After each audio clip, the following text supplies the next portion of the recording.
you know what's really annoying about active perks is that they've given them all different keybinds, which means, and they have to because you can take more than one. Which means they can't. If they want to If it was introduce more, they'd really be stretching themselves thin. If Xbox still had like the old controllers where there was like a black and white button for some reason, like that could have been like the 2 active perks. That'd have been handy, but they just kept removing those buttons. Yeah. What options do they really have? They don't really. If you only had one, then you could Well, actually, can't they just do it so like one of them uses one button, the other one uses another button? Can't they? They probably would have to. If they're going to add more active perks, they're going to need to think about it, because you can't have 2 active perks be activated the same way, because that, like, even though the people might not always put them together, if someone does, then they'd overlap, and there's an issue there. It's not the perk that should have its own button, it's the slot. Slot 1 should have its own button, slot 2 should have its own button, and then they all just use whichever. Plus, it would solve some issues I have. Dash, some of them sort of make, kind of need to be what they are. Dash uses but some of them, but some of them are pretty bad, like hover boots, right? Like, it's holding jump is dumb to activate hover boots, because normally double tapping A while in midair would be good. Yeah, you can double tap a button basically as quickly. Well, no, just try and jump midair. If you're in air and you press A, it should activate hover boots. It would happen too much for to justify the cooldown. It's too long. I guess. Do it too much. And pressing a button twice is basically there's no real difference between that and pressing it once. I suppose. Maybe, but holding it more is than twice, obviously, but just twice, one after the other, that's basically instantaneous. No one has any trouble with that. Yeah. And I don't know, probably just any button that you wouldn't normally spam, double press that, really. So like I don't really know. Think of examples, but LB. Yeah, well they're gonna have to think about it, because I mean PC is fine. Season 4. When they add perks, like PC, they have tons of buttons you can just assign them to, but like fucking Xbox, you have to really try and not fuck it up, which I think it already kind of has. Well, I'm not sure. Is holding jump how you activate hover boots on PC as well, or has it got its own button? Well, it's not as well, because it's not. You don't hold jump to do it on console. You hold Y, which is not jump, Tyler. Why? Yeah. Why do they do that? I mean, Y is jump in Skyrim. That might be. Yeah, no, I changed all my buttons. I changed that like too. I changed it. A jump is A for me. Sprint is left stick, not left bumper. Yeah. Y used to be my inventory until recently, because X was my power, but X is also take all. So I would take all from a chest, leave the chest, and turn into a fucking werewolf in the middle of like the town. I'm like, okay, that needs to change. So now Y is my power, and like X is inventory. Point is, welcome to the Vision podcast. We are here to talk about season 3. I hate the way you do that. I was like, welcome, we are here to talk about... I hate that shit. Well, I feel like, I let you do it, but I don't... I always interject something like that, like telling you that I hate it. You hate how efficient and productive my intros are. I hate how devoid of personality it is. You could, let me do it. Like, welcome back to the Barrel Vision podcast.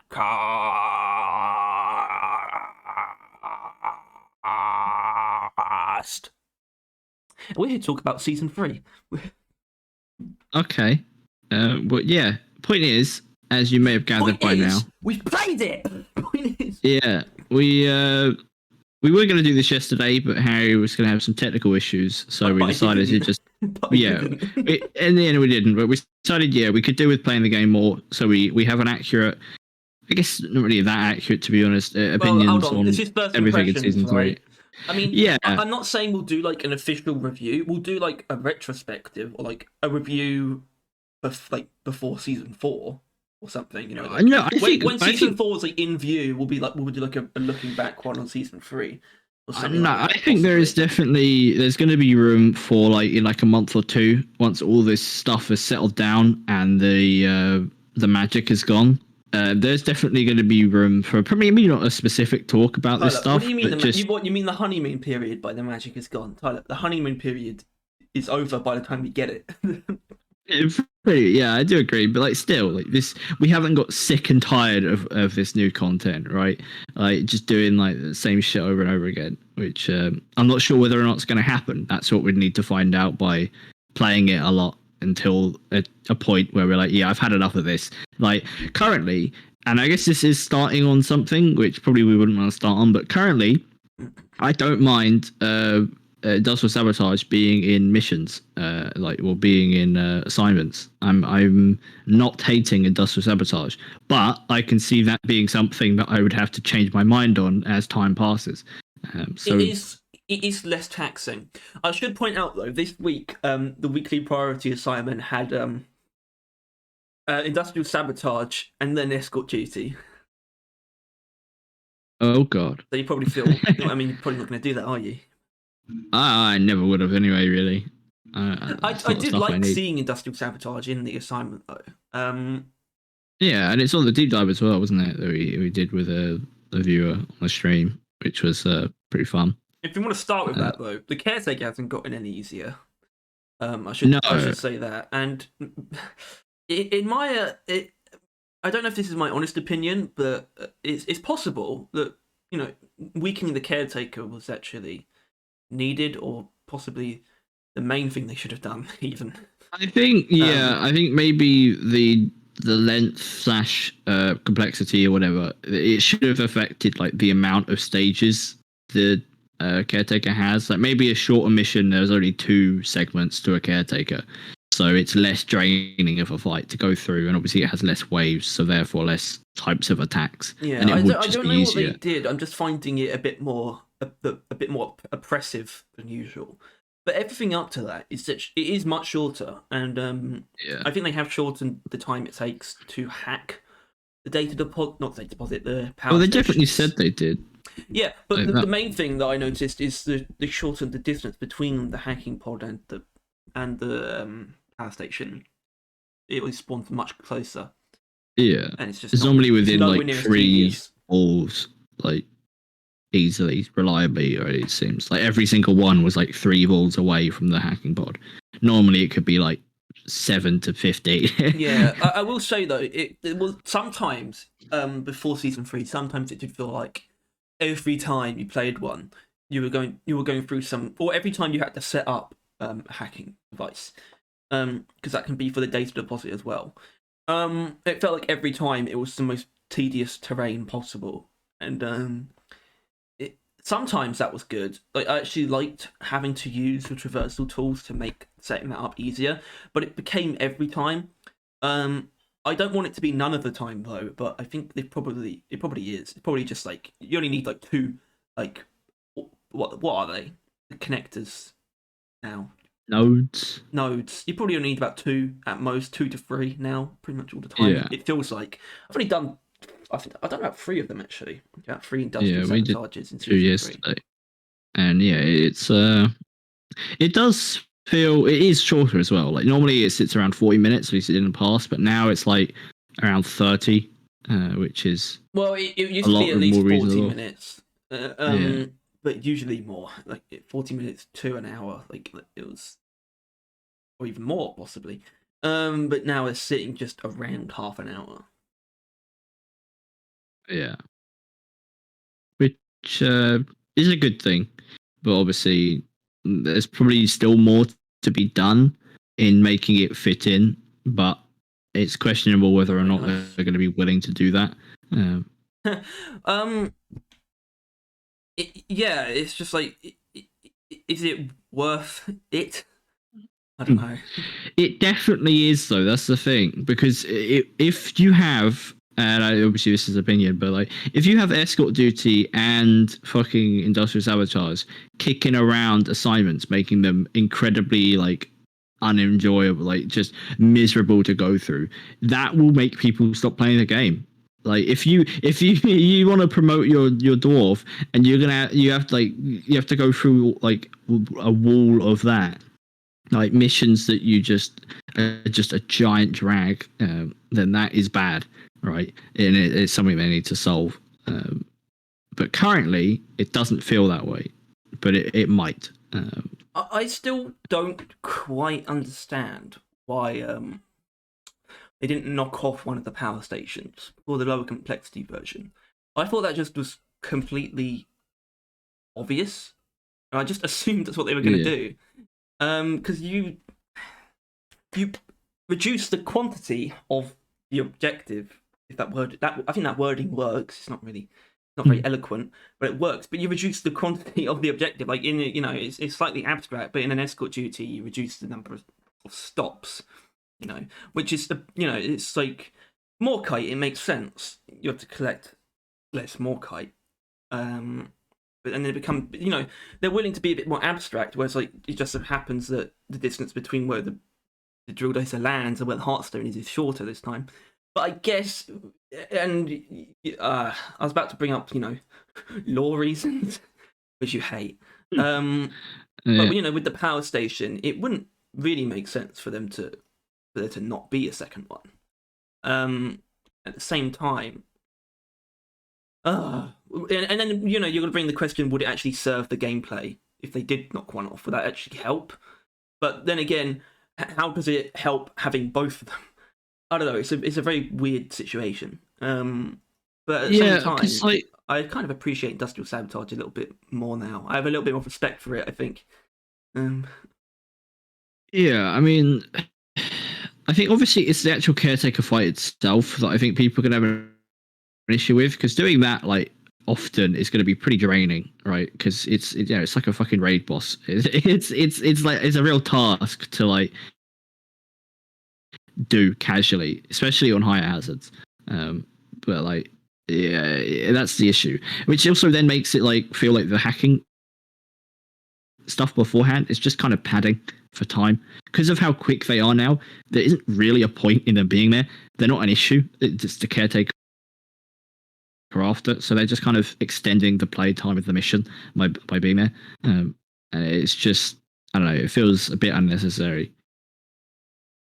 So you think there's a way to do it where it's just the caretaker? I'm saying that is basically what the mission already is. It's just you have to then do the other stuff before it, which is just a bit pointless now because of how short and quick and easy they've made them. Obviously, that is preferable to them being a task, but it's a consequence of making them an insignificant part of the mission. Is now that they're insignificant, so there isn't really a point in them being there. But they're somewhat insignificant. I think mainly the major reduction in the tedium of actually setting up the hacking device is sort of what does that for me, though, because there's no preparation there anymore. It's just you just throw one and you throw another, and it's connected. There's no sort of build up. But at the same time, I never liked how intense those parts were. They shouldn't have been intense, but they were. Yeah, they kind of should be. I reckon we lost. I reckon we lost more industrial sabotages during those sections than on the caretaker itself. And that just never, or at least it was always that intense. So there were times where I thought this is like more intense than the caretaker, right? And that just wasn't right. So in that sense, I think the changes are good. And what, overall, so maybe we should go on to this. Overall, do you think the changes to the rival stuff are good? Because I would say so, but if we're looking, we always end up looking like really far. I thought that is this going to work for all seasonal content? It's always the question that comes up. For now.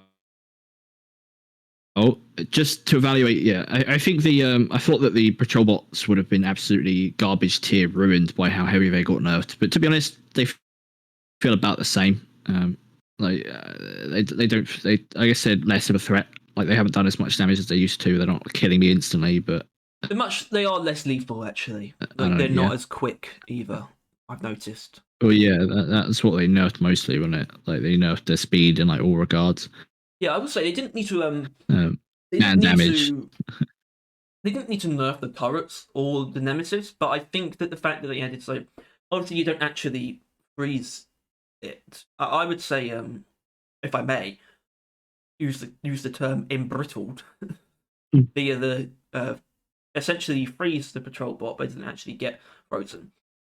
It is weird to me that they didn't implement that for all the rival enemies, except the caretaker, obviously. But it's like, why not? Especially Nemesis.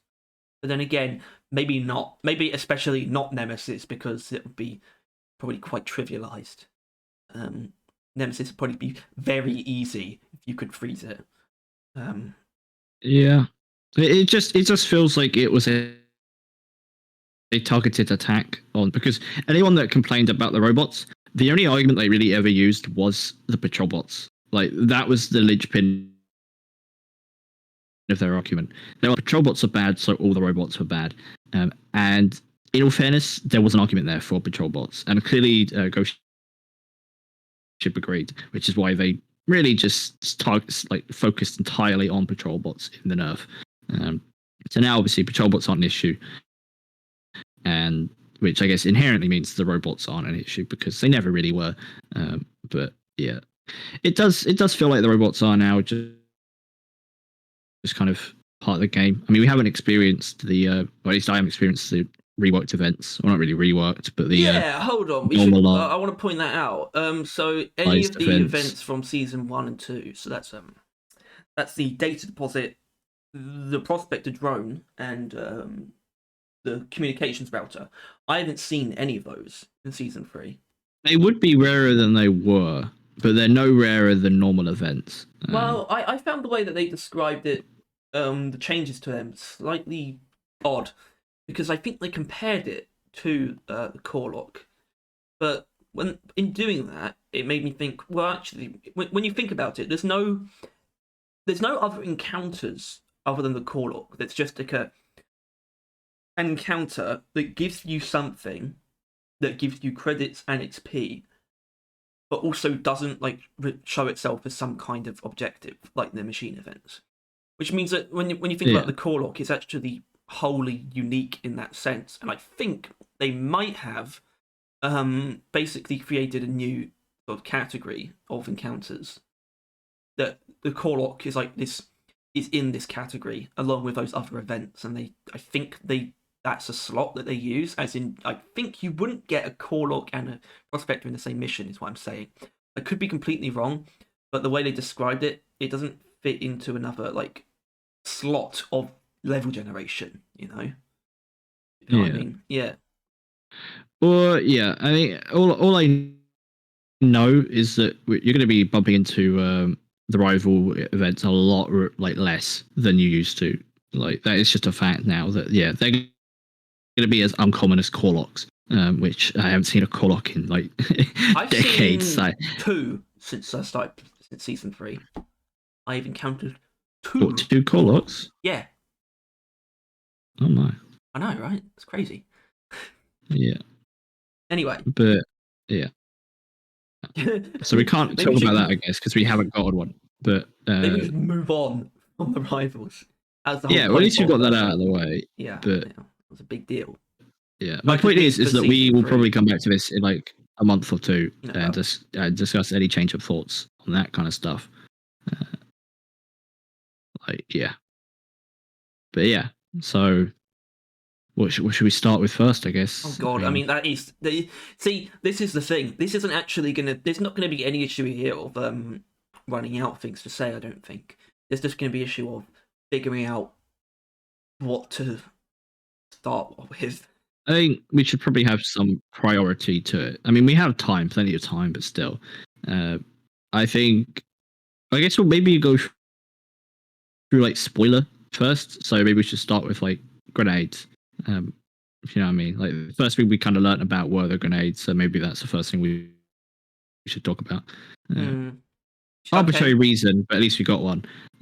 Oh, fair enough. Yeah. So yeah, I guess we'll start in the same order as well. So I think stun sweeper first. Well, I don't know if that's the best idea. I think we need to be slightly more broad. So I will pose such a question as, did they do a good job? What I think that's something we could say after we've evaluated each of them individually. All right. What? Also for each one individually? Well, depends. But first, I think we should just go through, say our thoughts on each of the grenades, and then, I don't know. Yeah, I think that's the first thing, right? Because that's what this is. This is our thoughts on the new content. And for the stun sweeper, I think it's not inherently. Yeah, the boomerang. I don't think it's inherently stronger than the cryo grenade, but it's definitely like gonna compete against it. I think, as like just fun goes, and its utility ain't half bad either. Like it is quite strong at killing swarmers, obviously, disabling like bigger targets, and just generally dealing with grunts. Like it's just really good at dealing with basically every threat you have to go up against, which I guess is kind of what Cryo does as well. But yeah, I don't know. I think it's definitely fun. Oh yeah, so the boomerang. It's very versatile, I think, but it doesn't feel particularly strong either.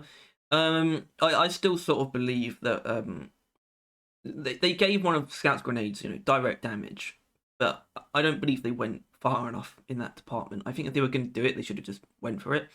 At the same time, I think that you wouldn't have had 8 of them if that weren't the case. And it's a trivial thing, like the numbers, but I think having someone else with a grenade of which you have 8 was almost, I wouldn't say necessary, but that's one of the things that made the impact axes feel almost untouchable. And I don't think a lot has changed in that department, but I think having another grenade of which you have 8, just having that number there, it feels like, the impact axes aren't all that special anymore. Which was, I think, was a good, not change, good addition. Yeah, and I think it's something that, like, as we predicted, Scout was the only one that was really going to get like a thing that is like the axes. Obviously, they're not like the vampire things that we kind of hoped they would be, but they're obviously with the 8 pretty similar. And it was Scout, which was kind of what we predicted. But yeah, it's pretty strong. But they are strong. That's the weird part about the boomerangs, though. They don't feel that strong. No, it's like against, but they still feel good to use, and they still feel valuable. Yeah, against things like swarmers and shockers. Or the thing is, they're not actually good against big groups of enemies. At the same time, they still feel like they're having an overall positive effect in those scenarios. It's difficult to explain, but they're probably better against sort of I think they're better against smaller groups, like even just like pairs of enemies. If you want to kill things with them, basically. Because as long as there's more than one enemy, it will use all of its hits between those enemies. Like if it's just 2 enemies, it will hit each one 4 times. But if there's just one enemy, it will only hit it once. Which I think that needs to be changed. I think it should be able to hit one enemy 8 times if there's only one enemy to hit.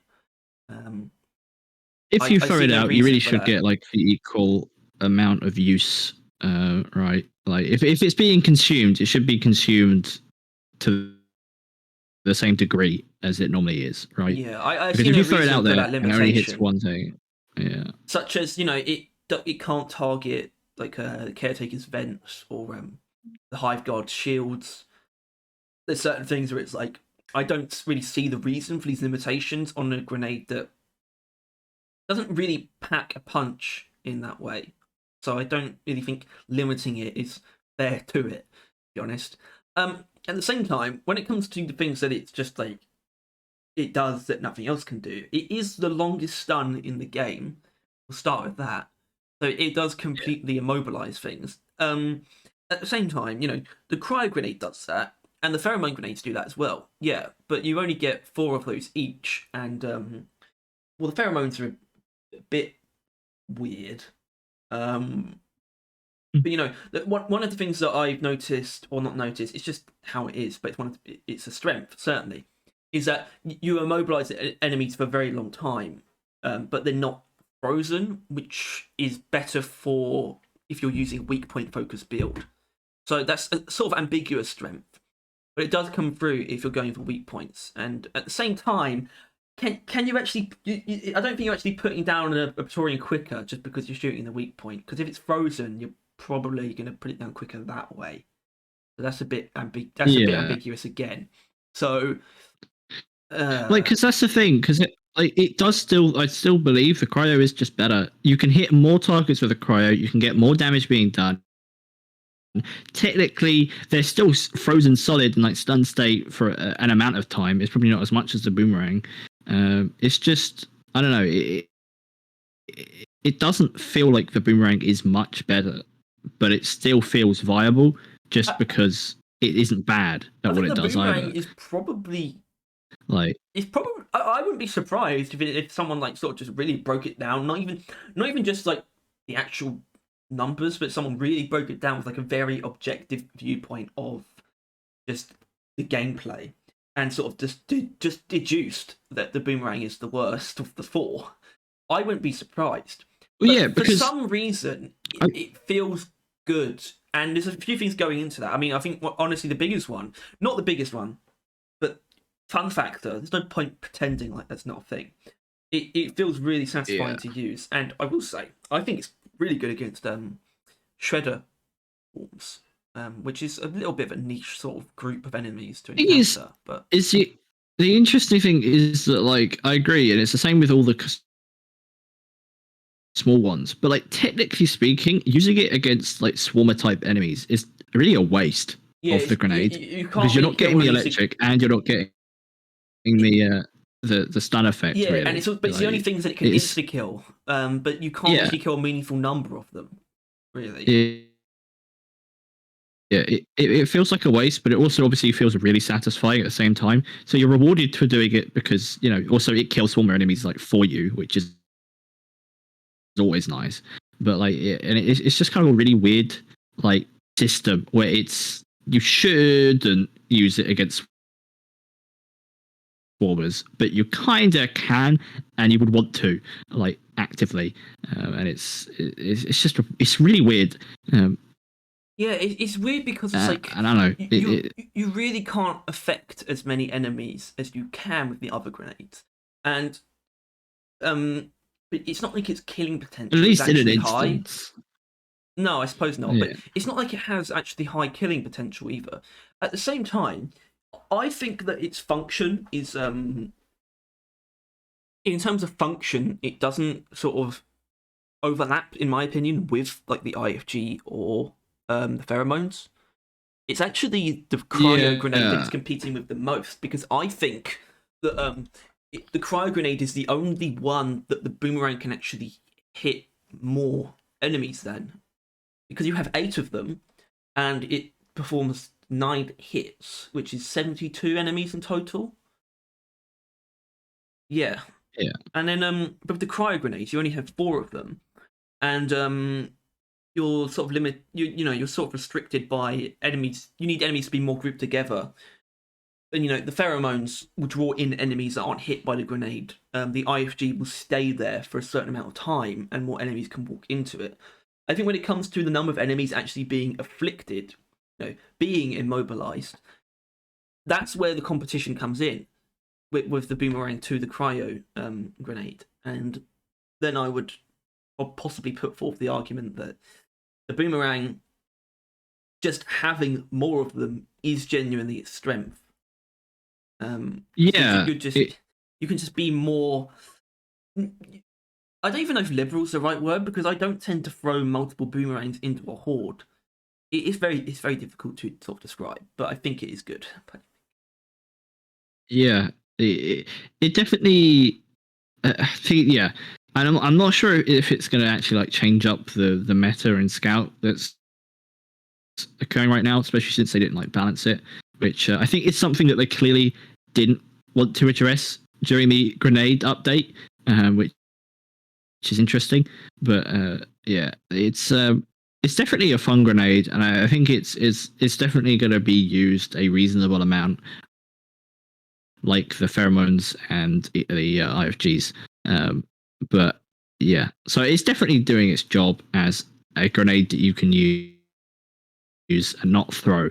Well, obviously you throw, but you're not like throwing the game by picking it, which is the worst thing that can happen to a weapon or a tool in the game. It's also so. This is really interesting, actually, in that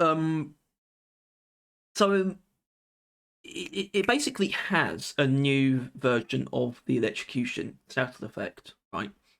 Although it's not actually brand new, because I guess the taser bolts had this as well. Because you can apply the electrocution effect from either of those, plus the electrocution effect from something like the stubby or electric reload. Those can both be applied in the same enemy, because the one that the crossbow can do and the one that the boomerang applies is an electrocution effect that can be applied to anything, which is that's pretty good, isn't it? Because like you can electrocute oppressors and dreadnoughts and stuff. It's not particularly impactful. It's not a huge amount of damage, but it's still something. It's something that it has. Because the cryo grenade and the thermo grenade are pretty much useless against bosses, right? So we should point that out. I mean, I still think the IFGs, when it comes to bosses, the IFGs will probably still be at the top. So that's not going to change, but it's still interesting. Also, sound design. I don't know how loud you have your game, but I pick up on things like sound design, but quite acutely. Even though my games tend to be quite quiet, they really nailed it with all of the grenades.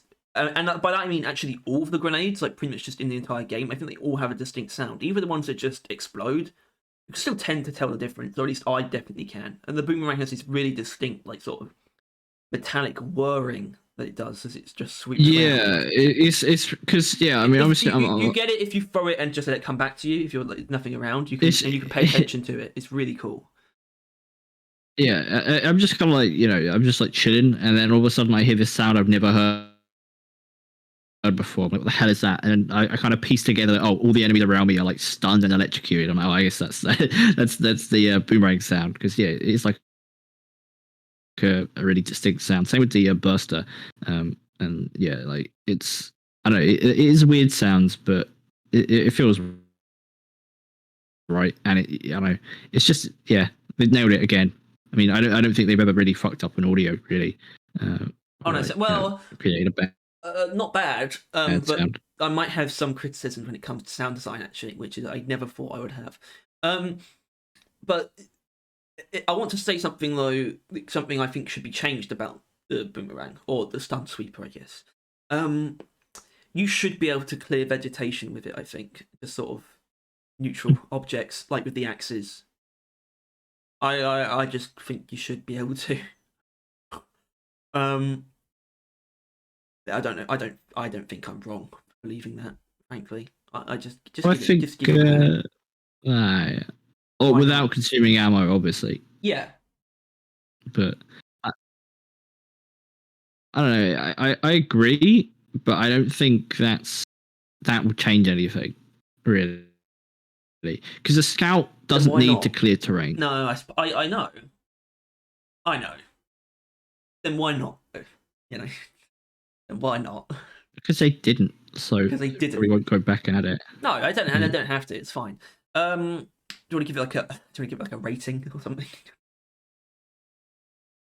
Well, it's hard. Well, it's hard because I don't know. We probably will soon on like a tier list or something, right? Oh, yeah. But right. For now, good or bad? I think right. Yeah.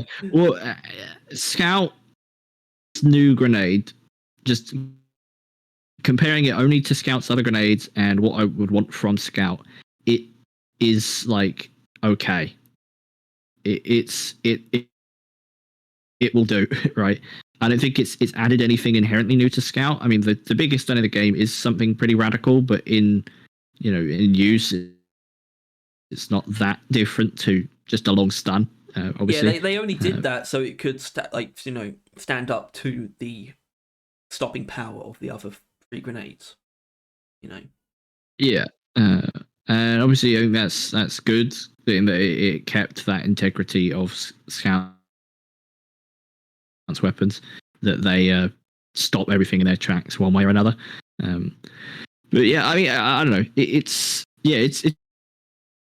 completely fine. But it's nothing new, or nothing new mechanically wise. Electrocuting is IFG's. Like stunning is new, but keeping things still isn't that new feature. Like, and the auto lock is nice and all, and it would just kind of go and seek enemies and bounce around. It's fun, but in the end, it's a gimmick. Not that that's a bad thing. It's just a fact that it being a boomerang that bounces between targets is a gimmick. Because it could have just been like a grenade that shocked out and it electrocuted everything in the area and like stunned them all, right? But they decided to make it into a boomerang to make it a bit more interesting, which is obviously better game design, but it's still a fact that whole feature is a gimmick. But yeah, no, it's a cool grenade, but it's not really adding anything to Scout's like arsenal, which I don't think was their intention with these grenades, which is why, once again, grenades don't really equal guns. Yeah, so on that, yeah, I think it's probably better than okay, but I am critical of it in the sense that they should have been okay with it not really being a scout grenade. I think they should have gone. I just think they should have gone further with it and just been more confident in it being very different from the others. And yeah, I mean, obviously, it does have something which I've kind of just forgotten until just now, that it does have kill on impact potential. Like, it does damage. That is a new thing for Scout's grenade, but obviously that's not its goal. They didn't actually lean into like, it. It does it. That's almost just obligatory because it's a bladed throwable. It's not really the point of it. That's the problem, and I think it should have been. Yeah, it kills just as much as cryo does, if anything less, because cryo is to kill swarmers as well. So it's not really much more than that. And cryo is to kill bacteria. It almost equals the killing power of the HE grenade. The boomerang doesn't. So are we going to talk about the HEs? Because I forgot I haven't. I gave it a bit of a go, and what's next? We'll talk to it when we get to Driller's one. It is what was after Scouts? Okay then. We'll do the Ripper and then we'll do. I guess we'll do the HEs now because we're literally talking about it. Yeah. Honorable grenade mention, the one thing they decided to tinker with, which in all fairness, if they hadn't, that would have been it, right? If they didn't address the HEs, that would have been the wildest thing. Like, adding all the new grenades and not touching HEs would have been ridiculous. But they managed to at least do that, which I guess is something. And since you haven't actually used it, I'll just kind of say that if you try and just use it, it's so hard. Like, it is difficult because, I mean, the timer, I don't know if you've seen it, it's just a little like, I'm not sure, I can't think of like it's just like, next to your hotbar, there's like a curved meter or like a timer that will just like go down. And obviously when it hits like the bottom, it will detonate. Yeah. That sounds right, yeah. I thought it was going to be like a thing in your ammo area, but it's actually right on the screen. But like, it would take a lot of mastery to understand and use it efficiently. And I'm not sure the HE would be worth. That's what I was going to ask. That was my point. So obviously it's better, right? It must be. Yeah. So just objectively. Because the issue, one of the issues. That mechanic, like, is that mechanic? If you master that mechanic, is that going to make it much better? That's sort of what I'm thinking. I think as it is now, maybe not. But I think, right, because the HE, it has enough radius, it has enough damage. With the cooking thing, you're actually going to hit enemies if you learn how to use it. There is potential there. But in the end, it's a satchel charge. Like, a slightly worse satchel charge. Which is why I think it could do with probably just, I don't know. I mean, it doesn't really need anything. Honestly, it is actually usable now. But once again, it faces the issue in that you don't need to use it, right? Like, you don't need area explosives from your grenade. That's not what Driller needs.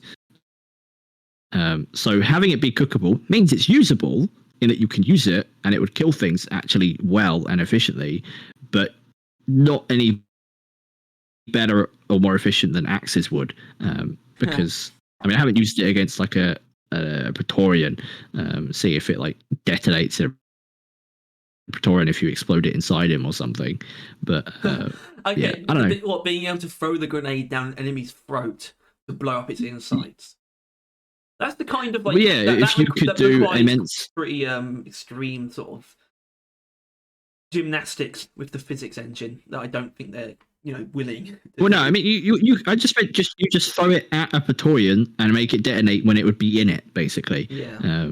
Because they don't think it bounces off enemies, does it? So, and even if it does, just to get its time when it's touching it. Would sort of making it deal more damage the longer you cook it for that would be a valuable addition, I think. Probably. No, because it honestly it does. Learning that skill. No, it wouldn't. I'm sorry, it wouldn't, and I'm interrupting you because the issue is that you don't need, like, the cooking is cool and all, but that's the opposite of what you want. The reason why the axes are so good is that they are an instantaneous amount of high damage, right? And the HEs can achieve that damage, but you have to cook it until then, which isn't what people want or need, right? Like that's not it. Like, which is why I don't know. I think the cooking hasn't really solved the issue. What you're saying is that it should be an impact grenade. Yeah, it really should have been. Yeah, I mean that's what I think. So yeah. But now they've turned it into the cookable grenade, and it's just going to be that now, isn't it? So we're not really going to get the honestly. I do think I will probably use the HE more because it is usable. It is like, the thing is, yeah, axes are still obviously going to be the go-to for freezing, especially since by the time that you've cooked the grenades to actually hit like enemies or like thrown it at the enemies, they're going to be like unfrozen or something. Like especially the bigger targets like the Praetorians that you would want high amounts of damage to be done to while they're frozen. HE isn't going to do anything. But with like sludge pump and the flamethrower, it's probably going to be fine. I mean, flamethrower things, I don't know, but it's going to be, once again, you don't really need that high instance of damage. Well, like with those weapons, like axes aren't really that good with sludge pump and flamethrower. It's just you don't really have an alternative that's viable, and I still don't think do now. HEs are that. I guess, yeah. Well, actually, honestly, I need to go to the toilet. Okay, we'll pause then. Welcome back. A brief pause there. Where were we? I mean, we're about to move on to the Ripper, so we can just rip right into it. Ripper time. Do. Right. No more copyright strike. Question: expectations met? Yes or no? I am going to be chief with you. I've not used it as probably I'm going to by the time you next talk about this stuff, but I'm not liking it. Mm-hmm. I am not liking the Ripper. I've got arguments. I've got points. I've got ironclad defense. Actually, don't. It's going to be very opinionated. I don't think it's objectively good. I do think that Ghost Ship have realised that they don't actually want to nerf the axes because people just like them too much. So the only way to fight that, the only way to actually not bring the axes down, but the only way to make something that can compete at all is to make something that isn't actually... It was never going to be simple, basically. The grenade that sort of knocks the impact axe off its throne was never going to be a simple grenade, right? I don't think it was ever going to be something that it was obvious how exactly you're meant to use it. I think they realised that the only way to do anything in the shadow of the impact axe is to create a grenade that would basically gain a cult following. Like, the HE grenade and the neurotoxin grenade, it's fairly obvious what they're meant for. And that's why I think they're just going to stay pretty much as unpopular as they are. But I think that the Ripper is going to basically gain a cult of people who worship it, but it won't be most people, basically. It's not going to actually take over in terms of popularity from the Impact Axe at all, but I think there's going to be a lot of people who, just fall in love with it. I might end up being one of those people. Because like I said, it's not obvious how exactly you're meant to use it. And it's not obvious how it's meant to actually be useful. But I think it is. And weirdly enough, I think it's specifically useful not with the cryo cannon. Which is really weird. I think this is actually probably the best accompaniment for the other two, at least for the sludge pump, I've found. So I don't think it actually gains frozen bonuses. I think it technically deals explosive damage. It's explosive. Yeah. Which is, I can see why they did that. Yeah. Which means that sludge pump seems fairly obvious because you have slowdown, but you're not, you're not wasting the freeze effect by not using the axes. I like that it's a grenade that encourages like manipulating the terrain and using tunnels and like sort of throwing it in ways that don't really make sense, like at a right angle, like away from enemies, basically, so that you sort of creating death traps and things like that. It's a little bit more. It's such a random sort of malicious sort of mechanical monster, But I think it requires the most thought, in my opinion, out of all Driller's grenades. It's the closest he has to an engineer grenade, I guess, in a way. I would definitely say that is the case, but I would say the Ripper is easier to use than the HE is now. I think to just use the Ripper is easier than the HE. It is when you have like just a good number of enemies just lined up, But it's also it's not like the coil gun, really. It's closer to the breach cutter. Like it's fairly wide actually. You can catch a good few enemies in that width. So just like enemies just roughly lined up, and you can kill basically all of them pretty easily. And over a longer range than your weapons would be able to, especially the sludge when you're using the sludge pump, which isn't like linear, like in terms of like when it comes to covering an area, it's not linear. It sort of explodes out from a single point in like a radius. It's not like a linear spray like the flamethrower or the cryo cannon. So I think it pairs best with the sludge pump because it does what that doesn't, basically, unless you're using Goo Bomber Special, of course. But then that might be really funny. But either way. Yeah, I mean, it's just because, obviously, as far as like bunkering goes, it's like S tier in that, like bunkering is strong as is, but this is literally, it makes it impossible for anything to get through, right?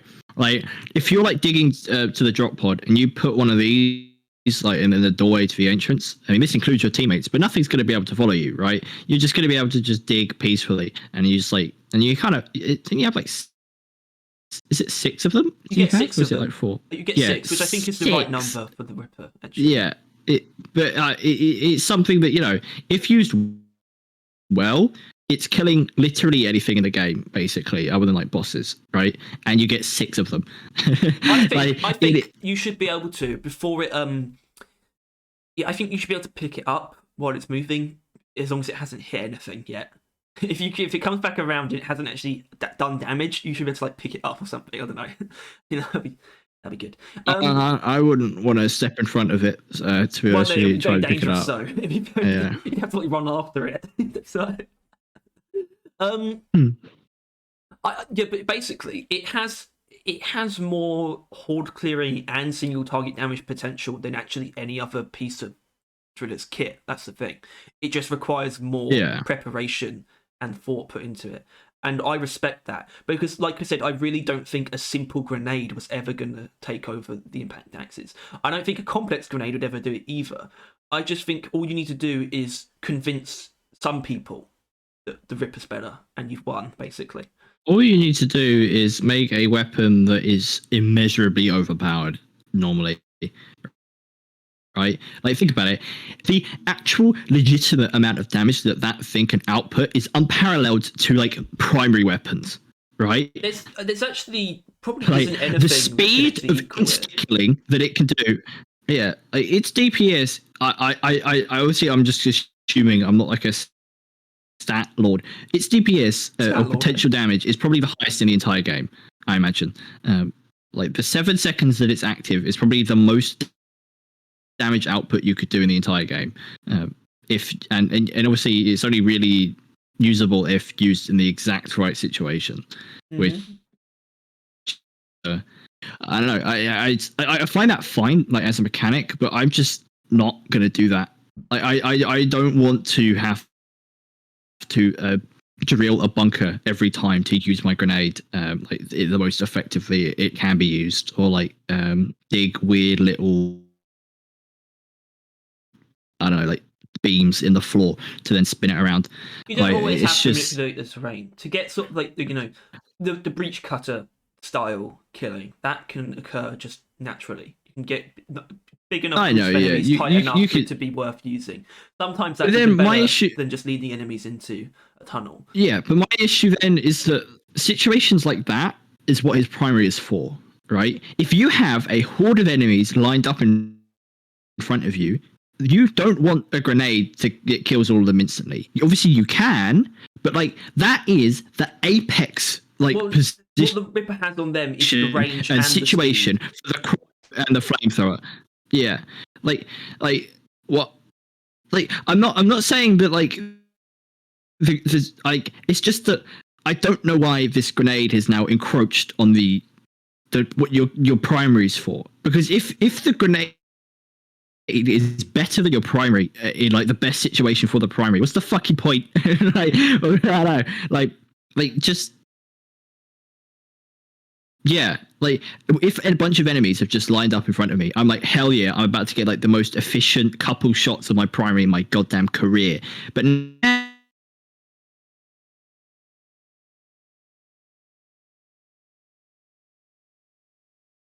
it just feels kind of cheap. All right, I want to apologise to everyone for that. You just stop. You just cut out for 3 seconds, and it was like that was terrifying. Jesus Christ. I don't know what to do either. I don't know what to do about this. I'm sorry. Point is, I don't like the Ripper. I don't think it's bad. I think it's, if anything, gonna maybe dethrone the axe. But I actually just don't like it. So yeah. For now, obviously that might change, but I'm more actively. I want to use the HEs more than I do the Ripper right now. The only thing, right, that can actually is different enough from the primaries to be worth use. It's difficult. I don't think they could have done better, really. No, it's really, the Impact Axe is the only version of a driller grenade that won't, be competing with the primaries. Because anything else would just be an Impact Axe. It wouldn't. You can't actually do anything different from that, and have it be serve the same purpose, because it has to serve the same purpose. It's a really weird position to be in, and I don't. I think something's wrong, because there's no reason why this should happen for one class and not the others. But it has, and I think that's because it's been so many years where it's been on the Impact Axe and the other two basically useless ones. Yeah. But I don't see what else it could be. The only other thing I can think of is basically a fastball, which is something that does a massive amount of area damage in a very small area. Which is, it would be greater single target damage than the Impact Axe, but it's not actually melee, or it doesn't get weak point bonuses. But it's also in a small area. It's I don't know. It's just I don't. Basically, I don't see what they could have actually done to. I think the solution to the axe issue doesn't play with the grenades. It needs a overclock or just an actual weapon for driller that fills that reliably.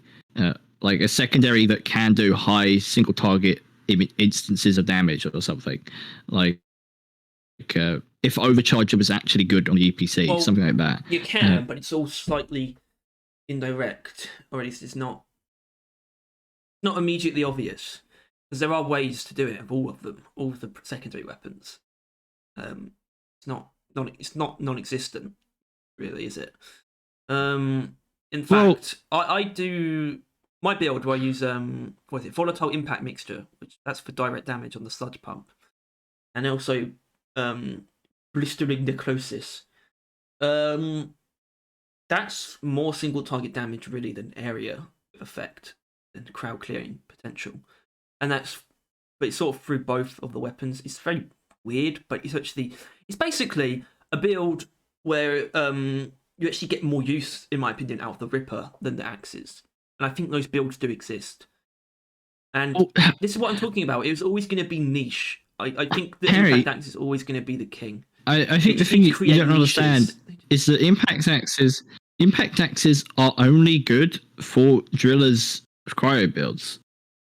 Like, the impact axes aren't that vital for any other type of build. It's just that the other options were so poor that everyone only ever used the axes. Like, I mean, obviously vampire axes is still something, but like, if you're not using the cryo, then vampire axes is just kind of a weird other thing you've got going on in your build. But yeah, it's just it's I don't know. And now I think the Ripper will overtake the axes. I do 100% think it will, because people will just take it at face value, because the Ripper is incredibly strong at face value, just tearing through fucking enemies with no regard for like anything really. And yeah, people will use that. I very much believe that the Ripper is going to be like 50-50 king with the axes, or maybe take it over, leaving neurotoxin and HEs even lower down in the dirt, which is not preferable. Yeah, I don't know. I kind of think it's literally impossible for anything to rival the axes in terms of popularity. I just don't think it's ever going to happen for some reason. My heart tells me this. And I don't know. I can't, because it's like. Wouldn't it take is a big YouTuber to say that the Ripper is better than the axes? Ripper's better than the axes. The Ripper is better. Yeah, well, yeah. I mean, like Lazy Maybe, or like Lazy Maybe. No, if they came out and if they came out and said that the Ripper is better than the axes now, people would just sheep and they would just start using the Ripper tons. And then obviously once a lot of people start using the Ripper, that would have a snowball effect to everyone seeing Ripper. I really want him to just say that the neurotoxin is like numerically the objectively the best in every situation, just to troll everyone. Do that, please. Yeah, that's yeah. I feel like I do. We probably will have an updated grenade conversation at some point once this Ripper stuff is settled down, because it's frankly, I'm sick and tired of it. Yeah, and I don't know. It's just kind of goofy that, because I guess this is the best time that they really didn't like change that much of the original grenades. They just added the new ones, and then that was job done. Obviously, they interacted pretty heavily with the HEs, but the neurotoxin definitely could have done with some tinkering too, right? Yeah, like, I think they were actually pretty much equal in there. They were pretty much equal in the face of the axes. In the face of the axes, yeah, they were both like about 10%, I think. Yeah. And then obviously the axes were like 80%. I think that was it. Yeah. And then when I removed the axes, it was about 50-50 of the people that used they saw HEs and neurotoxins as the same, and yet the game, Ghost Ship was like, oh yeah, the HEs need buffing, but the neurotoxins fine, which I don't know where they pulled that from. They're alloys, they're assholes, they're bottoms. Yeah, but for now, Ripper is definitely going to cause some mischief. Either way, it's going to actually and dethrone the Axis, or despite it being like better than the Axis, it still won't, and that will just cement something in like Ghost Ship in that they can't dismantle the Axis. Like there's nothing they can do about it. Well, only if they refuse to nerf them, but I can see why they don't. Harry, look me in the eyes. If they nerfed the Axis into the ground, people would still use them. That is a fact. Yeah, like so even then, it's like this is what I mean. This is why I don't think anything can actually be done, which is why I just think they have to rely on creating niches that people that a few people will sort of just stick with, like and just ignore the Axis. But it's never going to be the majority of people. And First, I am a pro neurotoxin advocate. I like using the neurotoxin grenade. It's actually what I have on my main build. Well, yeah. It's just you look in the mirror and say, "I like neurotoxin. I like neurotoxin." Then you go to bed. And it's sort of like it goes through your head while you sleep, and then you wake up and you think, "I love neurotoxin." Yeah. Yeah. Well, I want to be able to use it, but it just doesn't want to be used, which is how it is, which is why I want to kind of test out the HE more, because it seems to want to be used now, which is interesting.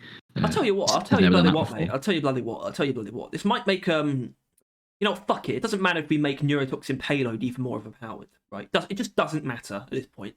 I think, like, what if they just made it so that neurotoxin enemies are more flammable, and the neurotoxin grenade is just like a splash effect, like the pheromones that applies neurotoxin. I feel like it's a bit crazy. It would be better. No, I like the fact that neurotoxin grenades are just a lingering cloud of death. But I thought you didn't like that it obscured your vision. Yeah, but which is why they just need to tone that down. Enough. Oh, it should be good enough to. That's a reasonable trade-off. It's not a reasonable trade-off, though. It's just an inconvenience. That's what I said. It should be. It should be reasonable. It should be made good enough for it to be reasonable. It can inflict neurotoxin, but also deal just damage from the cloud itself, and I don't think it does. I think it just gives them neurotoxin while they're in the cloud. It should be like two like damages over time at the same time. Oh well, I want to move on from Driller. Yeah. What a loser. It was Engineer next, yes, right? The Shredder Swarm, which is the by SSG, far which is a stupid acronym. The best grenade released with. Shut up. No. This can't be silenced. The Shredders are the best grenade. No, I mean it's really difficult because you're like you sound quite choppy, and then I can't tell if I'm actually talking over you or not. But they're called it's called the SSG, which I think just stands for Shredder Swarm Grenade. Which I respect that. I respect the obtuseness. What was that? The best grenade in the game? Yes. They are. So what we need to do... I'm tired of pretending that they're not. What we need to do is do a poll. Oh wait, no, it won't work yet. Not yet. Like in a while. Between the Impact Axe and the Shredders. And we'll see. We'll see what happens. I just want to hear someone say they don't like them, or try and say they're not good.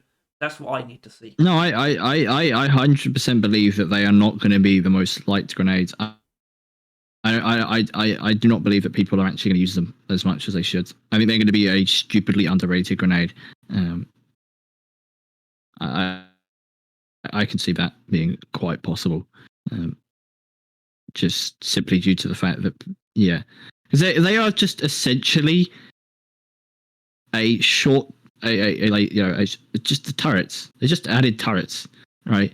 just AI damage. And obviously turrets are really fucking strong. So the Shredders are really fucking strong. Except the Shredders, they just like they usually have all-terrain coverage. They can just go anywhere. Yeah, they literally actively hunt down enemies.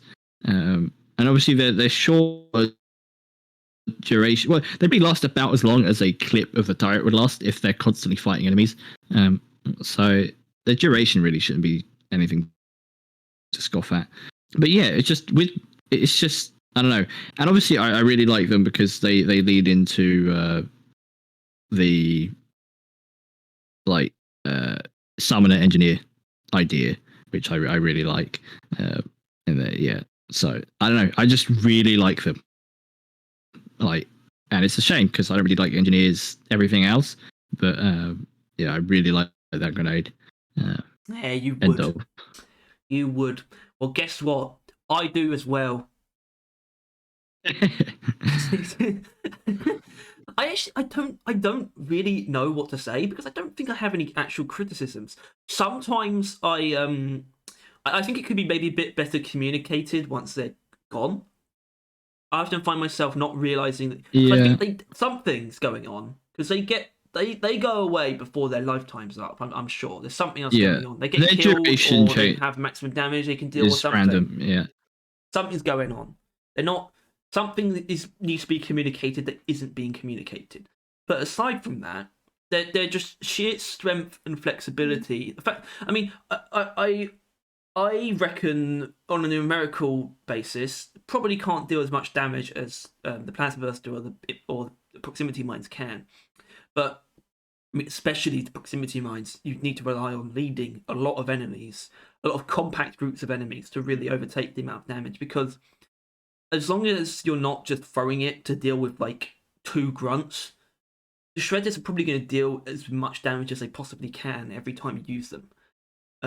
Because they're even so still, if you're gonna throw any grenade that engineer has against 2 grunts, the shredders would be the best one to do it, right? Because they're going to be the ones that stick around for until probably at least the next ambush.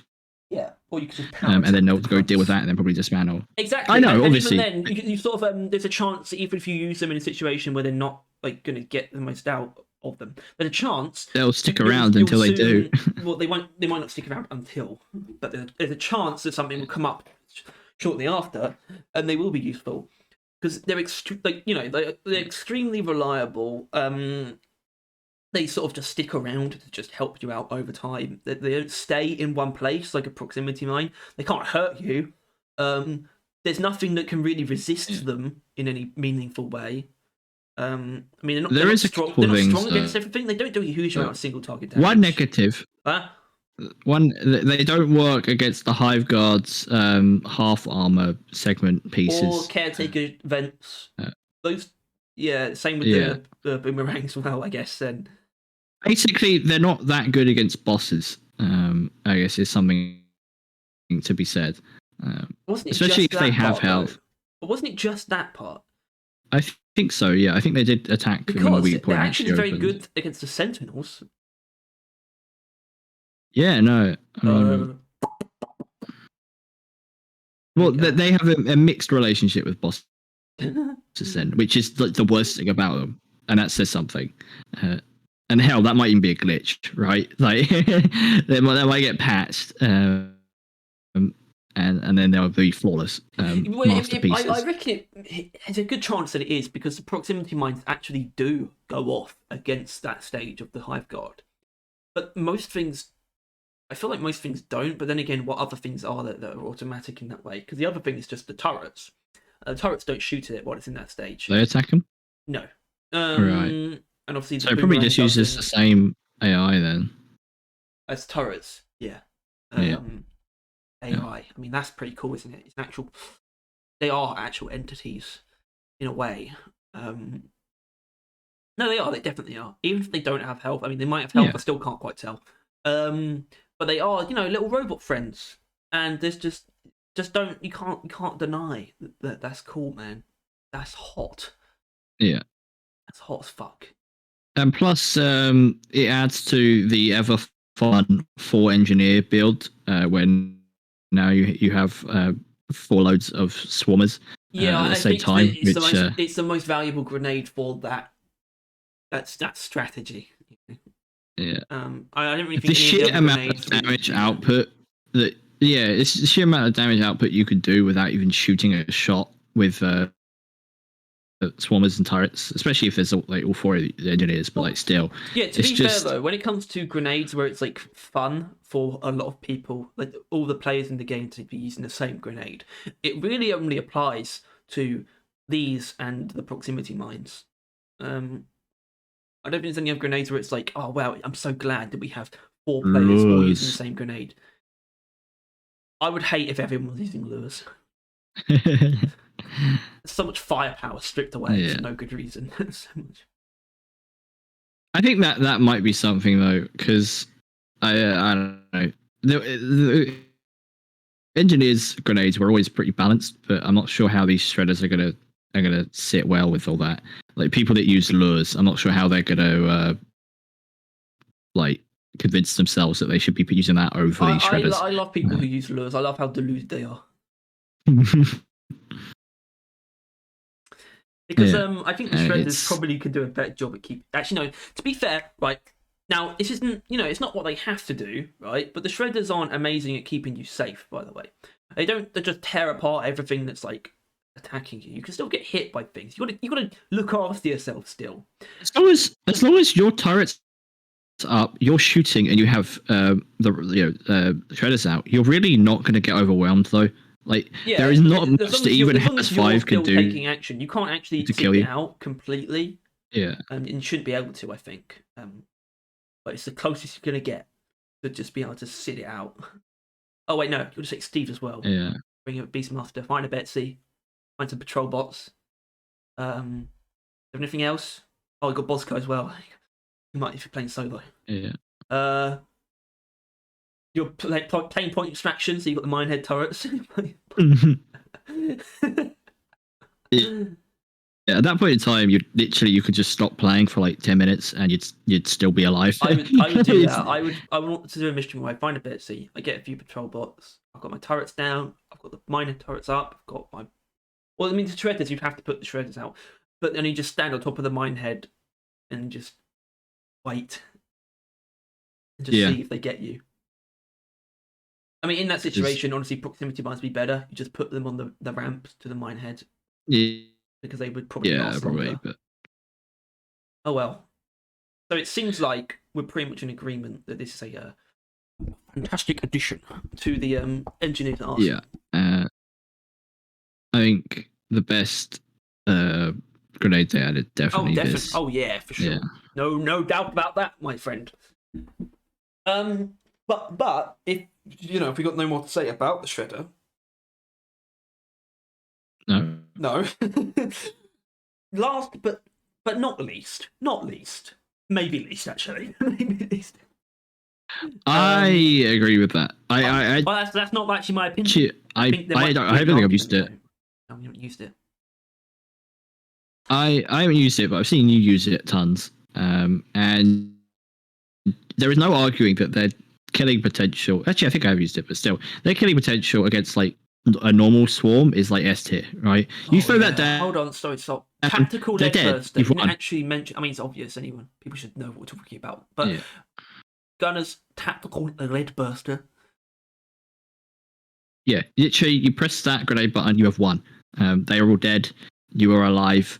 Your teammate might not be, but that's their fault. That doesn't seem too bad yet. I've only killed someone once, and they've already got very low health. I think it was you. All right, that's fine then. But yeah, it's just that the tactical lead burster is a gunner grenade. It is exactly what you would expect it to be. Obviously, it's a gunner grenade that it shoots the guns, but like I tried to break down what each of the characters' grenades kind of are. It's just you throw it and it does damage. And it's really kind of simple as that. And this is that as well. You just throw it into an enemy swarm and they all die. That's how all of his grenades work, and this one lives up to that as well. And as dumb as that sounds, that can't inherently be said about all the other grenades for all the other characters. So I don't want to hear it. It actually can't be, can it? Or can't it be? What was Lures for engineer fuck with that. That you throw it into the enemies and they will die, or like you would just deal damage by throwing it at them, basically. Driller? I mean, the only person that could have had that was Driller, yeah. But even then, I mean, Driller, yeah. But still, yeah. I guess you could add AoE to it, and then it would fuck with the Axis. But it's not as simple as it sounds. But that's how I broke it down, and this is exactly what this is. It lives up to that still, and yeah, I don't know. It's fine. It'll do. I don't think anyone's complaining about it, right? Like other than the damage, which I don't think was as bad as the Reaper's one. So there wasn't that much complaining. No, it's got some quirks though. I don't know if saying it's flexible is the right word, but it's yeah, it's probably the best against all types of enemies. Which I've kind of noticed, apart from the Ripper, the grenades, none of the grenades have any obvious weaknesses, right? In terms of things that they just can't really be used against. I mean, the lead burster is probably Gunner's best grenade when it comes to dealing with anything in the air. It's very difficult to sort of distinguish it from like the cluster grenade, but at the same time, I did say it's got that, it can kill things in the air. It also doesn't rely on like a projectile. I think, and by that I mean like the cluster bombs are just weird because it throws out a bunch of things that have even more arcs. It's something about the lead burster feels much more reliable. I don't know why, but it also feels weirdly inconsistent at longer ranges. So, which isn't a huge problem. It shouldn't necessarily be able to kill things that across like just on the other end of the cave. But it's not just for tight corridors, which I think it kind of seemed like it would benefit greater from tight spaces. Not really necessary. Having walls nearby is always good because if there are enemies on those walls, it will get them as well. Basically, that's the only argument there. It also, I think this isn't a weakness. It's sort of just like a balancing component. It doesn't go through enemies, right? It kind of feels like it does because of how quickly it shreds grunts. It doesn't actually go through enemies, which means like bigger enemies, it doesn't do a great deal of damage to larger targets, and it was sort of like the bullets won't go through it either. So a Praetorian will probably keep some grunts safe possibly behind it. Either way, it really does just come down to, yeah, it does the job. It might have some more quirks that I discover as you go along, sort of better times and places to use it. You almost always do get damaged by it, although it's not a lot really. It does kind of just do it. It's kind of hard to knock it. It's also pretty cool, but it's not that cool either.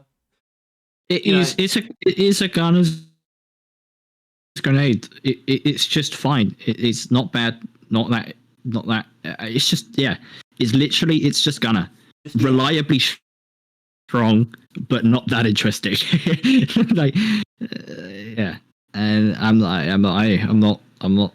shitting on it. It's definitely a pick. It's definitely a gunner grenade. I mean, I was sort of like hoping for like some kind of orbital strike, grenade.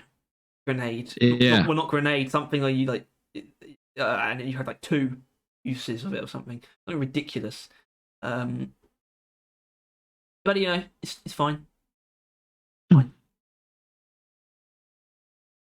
It'll do. It does do. But yeah, there's not much to talk about with it. I think that's kind of the point here. Yeah. Which I guess that's the grenades. Which is the main equipment piece for this entire update. 6 months. Yeah. Do we want to touch on that, because that's not necessarily what first impressions are? I don't want to on this video. I don't want to bring that here. No problem. No problem. Yeah. Not an issue. Yeah. I wanted to tease it for the people that know. But yeah, I think I guess we'll do an overview, a conclusion to the grenades for now.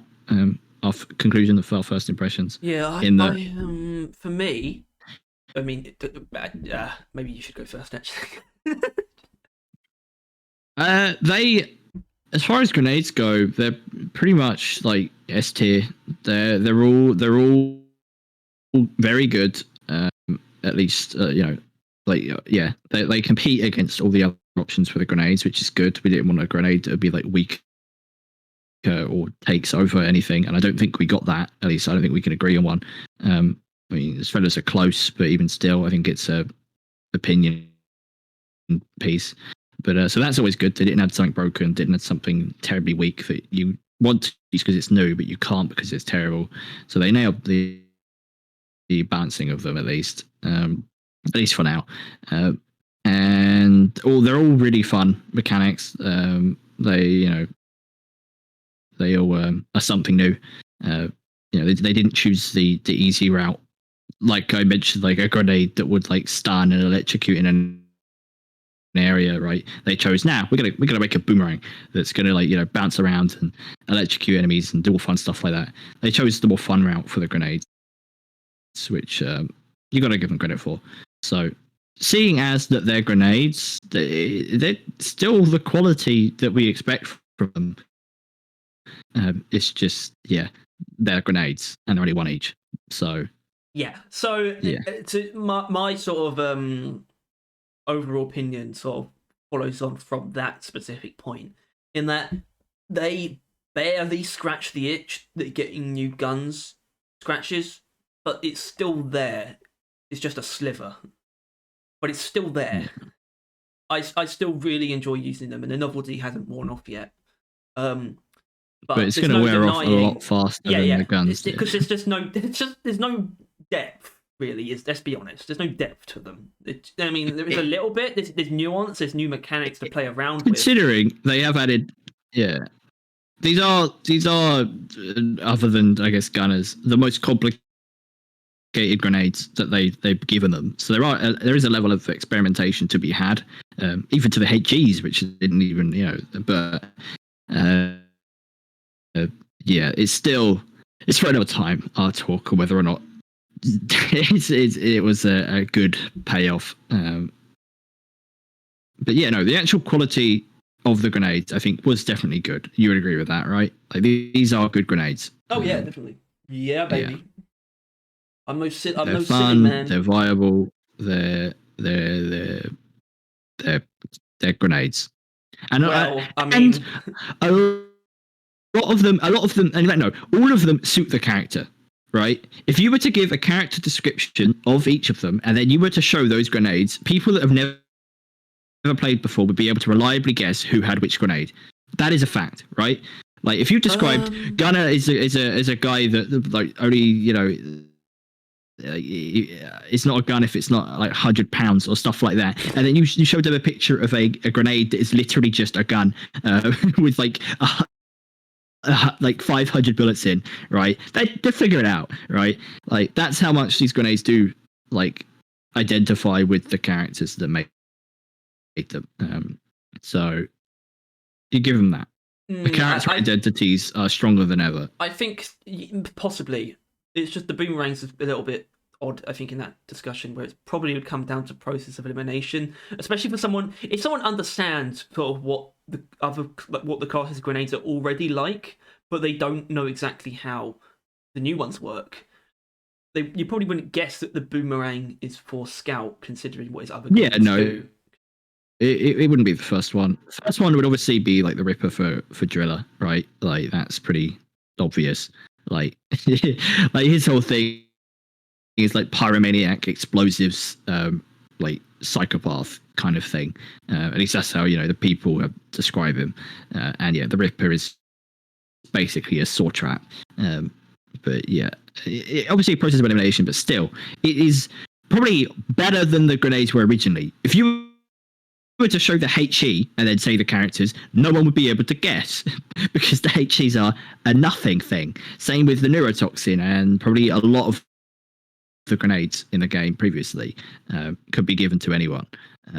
But now they really have thought out who should get what type of grenade. Well, Scout's always been quite consistent, and it shows because Yeah, they're basically all do the same thing in different ways. But I'm sorry, but like Scout has 2 of his 3 original grenades are essentially the normal thing of a grenade that just does a status effect. The ice and pheromones are essentially the same as the neurotoxin and like fire grenades. Like, yeah, they're not that different, other than I guess they release it on impact. Well, I mean, the point of them is the point of them is kind of completely different. Honestly, slow down. I know damage. But essentially, you wouldn't really. Well, the neurotoxin cloud slows them down and does damage. Like I said, it does both is something. But yeah, but it doesn't make it easier to hit things, does it? If someone didn't know, it actually makes it harder to hit things. Unlike the Scout ones, which make it easier to hit things.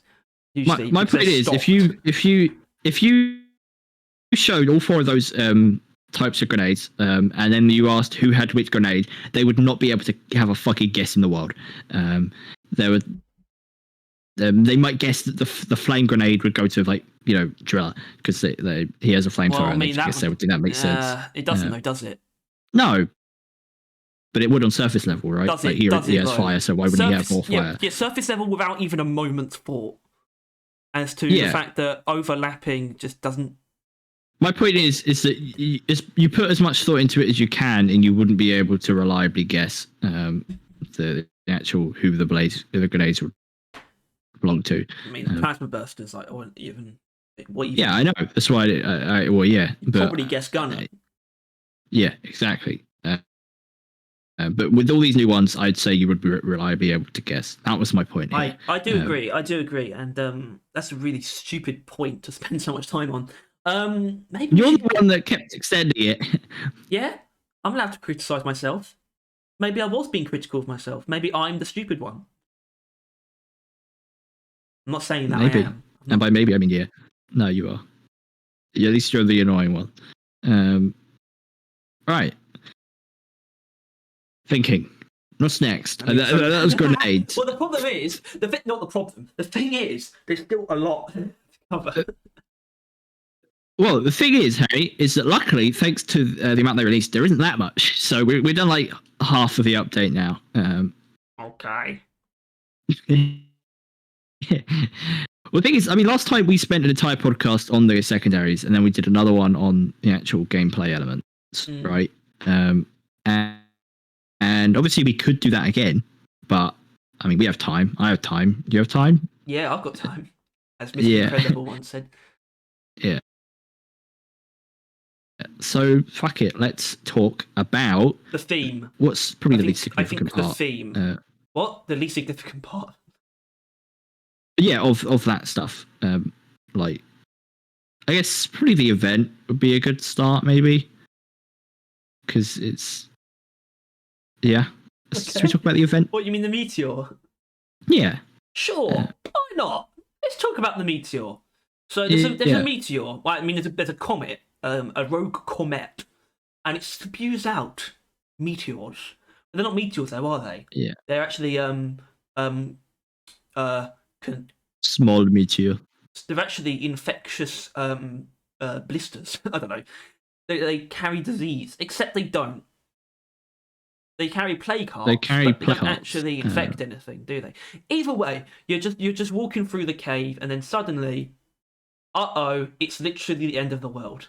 A fucking meteorite is coming for your entire face. Get the hell out of there right now.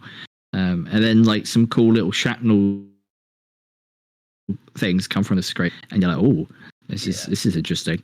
And then, to be honest, so far, the actual radius of the meteorite landing has been pretty embarrassing. Like I don't know how you could die to it. It's so small and easily avoidable. Which I guess I don't think it's actually the point meant to be. To die to it, but I don't think it's actually meant to be.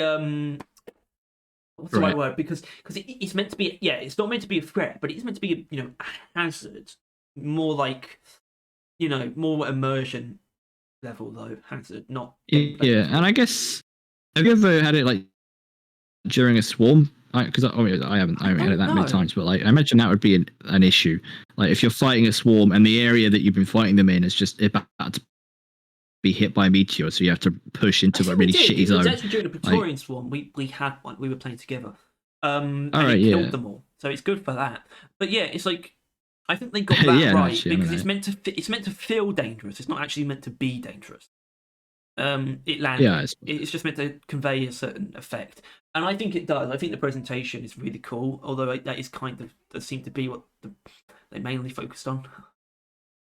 But actually, so you know, we're most likely going to criticize the simplicity of it. I don't know if we will. I don't know if I will. I don't know if you will. Although after doing it so many times, I'm pleasantly surprised at how much I enjoy it. Actually, the event. It does seem quite pleasant. Obviously, it's mechanically wise, it's nothing new, but that's not a negative. Well, it's not entirely familiar. It's not 100% familiar. Yeah, it's a little bit weird. There's something going on. So you just call down these two like rock cracker things, right? And then you connect them. It's just like yeah, we're just connecting them, and then you start them up, and then it's just normal enemies, but at the same time, there's something kind of nice about it. You've got this meteorite just sitting in the center of all of it. You just you never really forget that it's there, but it doesn't really pose much of a problem. And then you've always got to. Yeah. You don't really need to protect the things that much, but you should. You just need to like clear them out enough to then like fix them yourself every so often, and it does feel like a innovation on the data deposit like hacking event. It does feel like this is their attempt to improve that formula. In that, obviously, you need to protect these things, but there's two things. So if you don't have so not only like you can basically focus on like fixing only one of them really, and there will be another one that's like obviously getting broken, but like so you have to deal with less enemies like or protecting. I don't know. It's different. It feels like an innovation and an improvement on the system, which to be honest, I fucking hated. The data deposit was actually the worst part, the worst thing that came out of these seasons so far. It's fucking sucks. Because it could even get interrupted by the terrain being destroyed, which is just a side effect of combat. It's just like I don't think that was particularly right, and that can't happen here, obviously. Yeah, and it's I like that you can choose to just defend one. That's occurred. It keeps spawning fucking waves. Yeah. Really. But with the rock crackers, you can just defend one if you want, and you'll probably keep it up the whole time quite easily. And you'll get it done eventually, but it won't be as quick. And you could either you could try and juggle, and then it will go quicker, or you could just defend one. It's like I don't know. I really like it. It just doesn't. And there's the thing where like if you let it like break all the way, then when you repair it, it takes longer, but it will go straight to 100 health. So there's an argument of whether or not you should just be keeping it alive constantly, or let it die and then bring it all the way up to 100. That takes a bit longer. Let it die. And it's just I don't know. It definitely seems like an actual amount of thought went into this, and it doesn't. Well, it feels like it, but it also doesn't, because it also feels kind of similar to the old stuff, but it does just feel better, like more refined, more thought out, and kind of better aesthetically. The rock cracker things look pretty cool. I think they just tried to sort of create a refined encounter with pretty good presentation, but the absence of the theme from that event is felt, and I think this is actually a pretty big criticism. This is probably my biggest criticism of season 3. Actually, is that the whole Rockpox infection, it doesn't feel very present most of the time.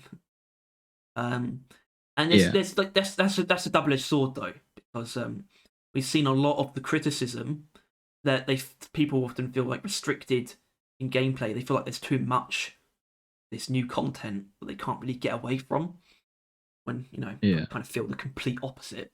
I feel like I actually have a lot of freedom still, and I like doing the new content as well. But it doesn't feel present in the sense of, I don't know. It just doesn't. It didn't do a great job at making it feel very important. Like this is a really big deal, and I think this is expanding outside of the meteorite now. I think, but I'm still down for it. But yeah, and I think the meteorite. Well, I guess we'll tie it into it. The meteorite is an example that even the seasonal event doesn't have the seasonal enemies in it. You do not fight rockpox infested enemies during the rockpox infestation event, and the one which you have. That is kind of scuffed. Like doesn't make sense, really. Kind of like. Well, obviously, what do you mean? Like lore-wise, it doesn't make sense if you would, or like just gameplay-wise, it doesn't make sense that you don't. Both. I think. Yeah. I think right because like I guess it would make the most sense if it infected enemies. But I think I reckon they probably wanted to do that because they thought that's the only way it would make sense, but they couldn't. Maybe that was a bit too much to try and figure out how to have it infect things in game. You know? Well, I think they do that, don't they? Isn't that what the parasites do? No, because they say when you kill a parasite, you say, "Oh, now they're not going to infect a enemy." Why they would say that if that's not what they do in the game? Yeah. What do you mean? They can do that. You don't have to see it. We're never going to see it. It's already happened. That's the thing. But you could still bring in rockpox enemies during that event, and I don't think that would be bad because no one actually has an issue with the new enemies. No one would. I don't think anyone would be particularly upset about being forced to fight. That's my theory, though. That's my theory that the reason why the event doesn't have it is because the events were. And I mentioned this on stream. I'm not sure if we were streaming it. Basically, the events were an issue for people that wanted to avoid robots because you could do a non-rival brilliance warning and non-industrial sabotage and then get jumped by a prospector in a normal mission, right? And that was an issue for people that wanted to avoid it, right? So I'm thinking that maybe the meteorite not having rock save that and make sure that if you do not pick a rockpox infestation, life of phase warning, you do not have to fight the rockpox enemies. Like that is the case in this new season, which is a positive.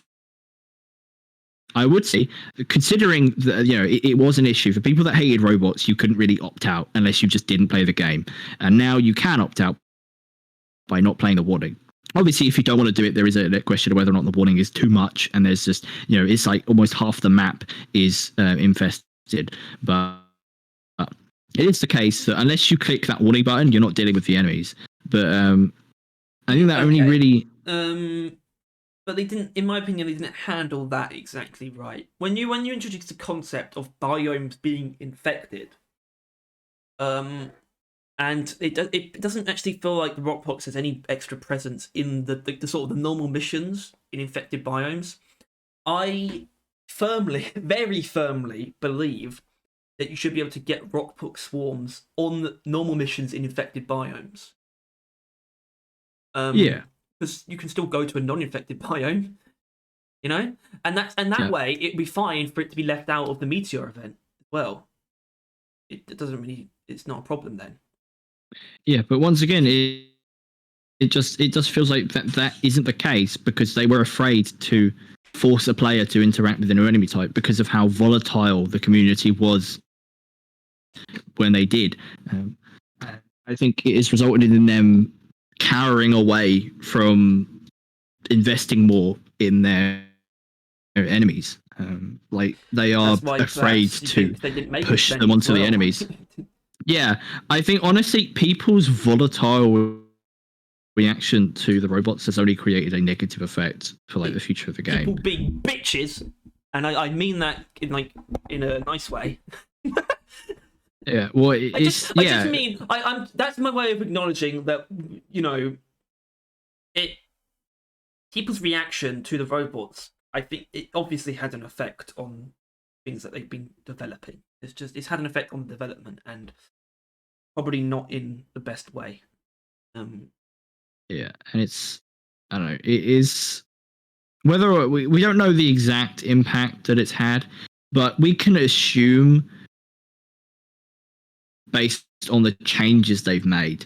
And with the changes they made, they're if you do not sign on to that warning, you do not have to fight the enemy type. That is very different from the last seasons. That is a fact, right? Whether or not that's just a coincidence or because they people complain about having to fight the robots, that's up to like the devs to kind of establish. But for now, it is what it is, and it does result in the new enemy types being very rare to bump into, and ultimately kind of invalid. Because there's just not that many. They're even sort of a little bit scared to make you fight them in the FH Outbreak missions. I mean, maybe not that much because we got 3 Rockport swarms in a row. But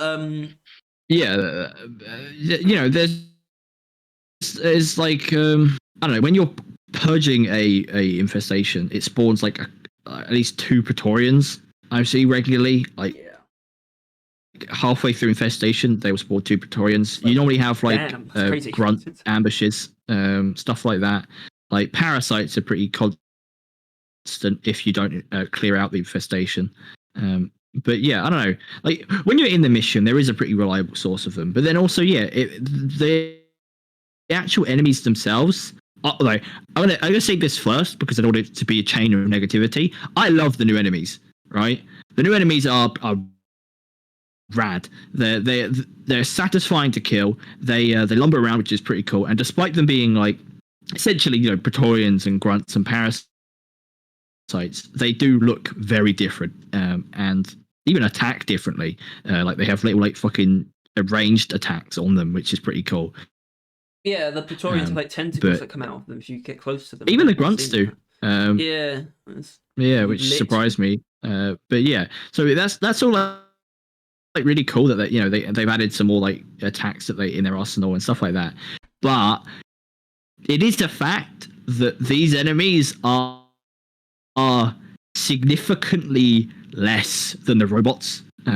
Like they are grunts, Praetorians, and parasites. They are less of a threat. They just are. There's much less of them. There's much this. Yeah. And there's only 3 of them, obviously. Yeah. And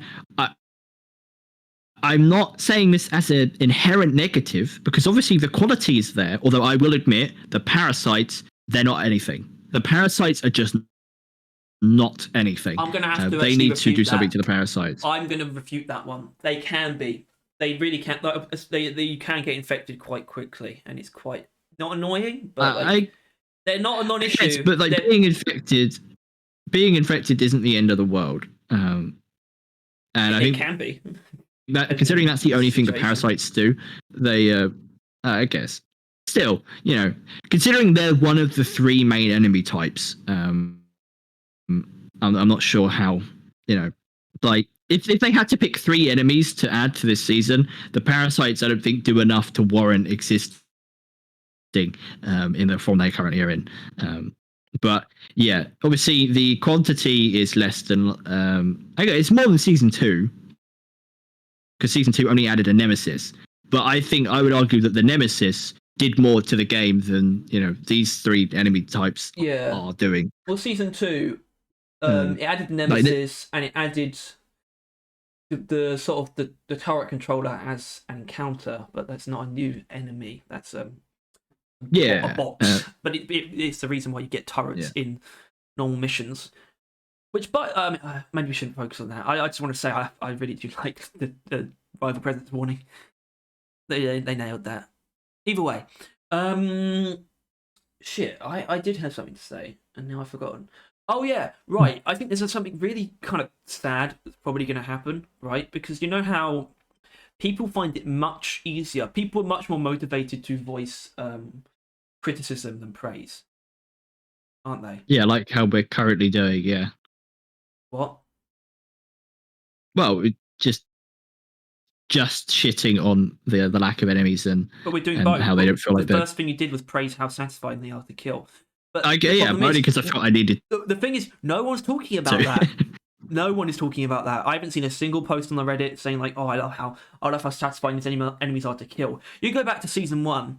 the Reddit is nothing but people complaining about how annoying the new enemies are to kill. You're not getting that because they're not annoying to kill. Yeah. But you're not getting the praise either because people aren't motivated to voice their praise. And I hope that Ghost Ship is smart enough to understand that the actual lack of discussion means that people are happy. Thinking about it, right? Like they actually did, because it really does feel like this season was just them addressing obviously the robots and everything. But one of the things I do agree that the robots weren't satisfying to kill at all. They gave you very little feedback, like in killing them most of the time. Nothing but feedback. So every time you damage them, like literally, like you shoot. Yeah, like shooting a robot feels like you're shooting a wall, basically. And then they do like a little animation. Like the only thing that's slightly okay is if you pickaxe a shredder. That kind of feels good. Tyler, the Nemesis was basically an exercise in creating feedback. That's the Nemesis. I guess it's got multiple weak points, Nemesis and armor that you strip off to reveal like the permanent weak points. It's all about that. I think they really went hard on the Nemesis in that. But even still, it's but I don't think they know.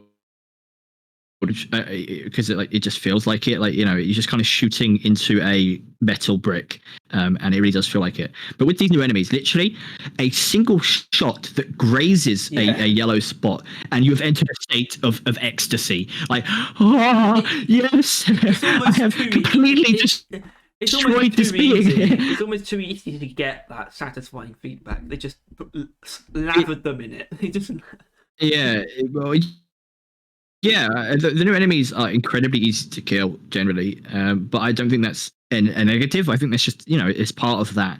They're so easy to kill that isn't really their goal, right? They're just to obstruct you more than like actually kill you. Because even then, like, they don't do much damage, right? Like the spray of the Praetorian is to infect you. Their goal isn't to kill you; it's to infect you, which I know technically kills you for gameplay reasons, but it is interesting because when a grunt approaches you, it doesn't attack you. It gets close enough, and then it spits at you. The grunt, it throws its little trebuchet at you. Their goal is to turn you into a parasite, basically. Or, you know, a parasite. Get rockboxed. Reprocess your friend to totally rockbox them. That's what I'm gonna say. But their goal isn't to kill you. Obviously, it technically is, but it's and it's really interesting that they just kind of feel, I don't know, they just feel different, right? They just feel really different, and it's a credit considering they're really not. They are literally grunt Praetorian parasites, yet they really do feel like different creatures, and I think that is a credit to their any form of design that went into them. Gameplay design, visual design, like audio design, like every design that went into making these new enemies. Bravo. Because they are hella satisfying, and like fun to fight up against. Because of the satisfaction, really. And I'm sort of obviously like sort of the a lack of variety. You've only really got 3 enemies introduced. It's like to sort of substantiate a new faction essentially, and they're quite familiar because they are just glyphids and parasites. But I wonder if this season needed more enemies than that. I don't think that's actually the issue. I've just thought of something that I do want to say. The parasites, if there weren't the parasites, they would have equal contribute like as equal value as having being its own section as an ebonite infestation. They correct. If it wasn't for the parasites, ebonite would deserve its own classification. But it's also because it's probably going to be expanded upon. Yeah. Well, that's what we're assuming, right? In that it would be if I don't want to get into that now, right? No. But like obviously, if this is like part 1 and we're gonna get a part 2, then this would be fine. But if this is it, disappointing. Quantity, because this is like quantity, disappointing. I think if I want to put a pin on that, like in this podcast, we're not going to elaborate on this really. Or at least for the now, yeah. So if I want to put a pin on it, it's like we've sort of said, kind of funny things about what we might like future seasons to look like, but that's more so season 5 and beyond, right? I want season 4 to follow up season 3. Basically, that's what I'm saying. Yeah, that's it. I want that. But it doesn't mean It doesn't mean I don't want things to change in other areas going into the future. The current content from this theme has not lived up to its potential. Not saying that it's bad. I'm just saying there is so much more they could do with Plaguefall, or the Rockpox, and the infected enemies, and the cleaning mechanics, maybe even, or just stuff like that. There is so much more potential to be had, and if they don't, that would feel really weird. But speaking of cleaning mechanics, let's actually. I don't know when I drank all this water, but I actually need a piss. Like, because you know how it's always like, oh, you go to the toilet too much. Most of the time, I don't actually need to go. I'm uncomfortable right now. All right then. We'll take another break, and then we'll get into the actual main subject of the season. An hour and 50 minutes in. Amnesia. Wait, do I have amnesia? Amnesia. I like the idea of pausing the recording and then coming back on a completely different subject, just really confuse people. Like the subject of amnesia. They actually did add like all the Amnesia games to Game Pass, and I'm not a horror guy, so I'm not playing it. Well, that's like you know how PewDiePie got famous, the horror game Amnesia. No, probably not. But, I disagree. Yeah, well, basically that is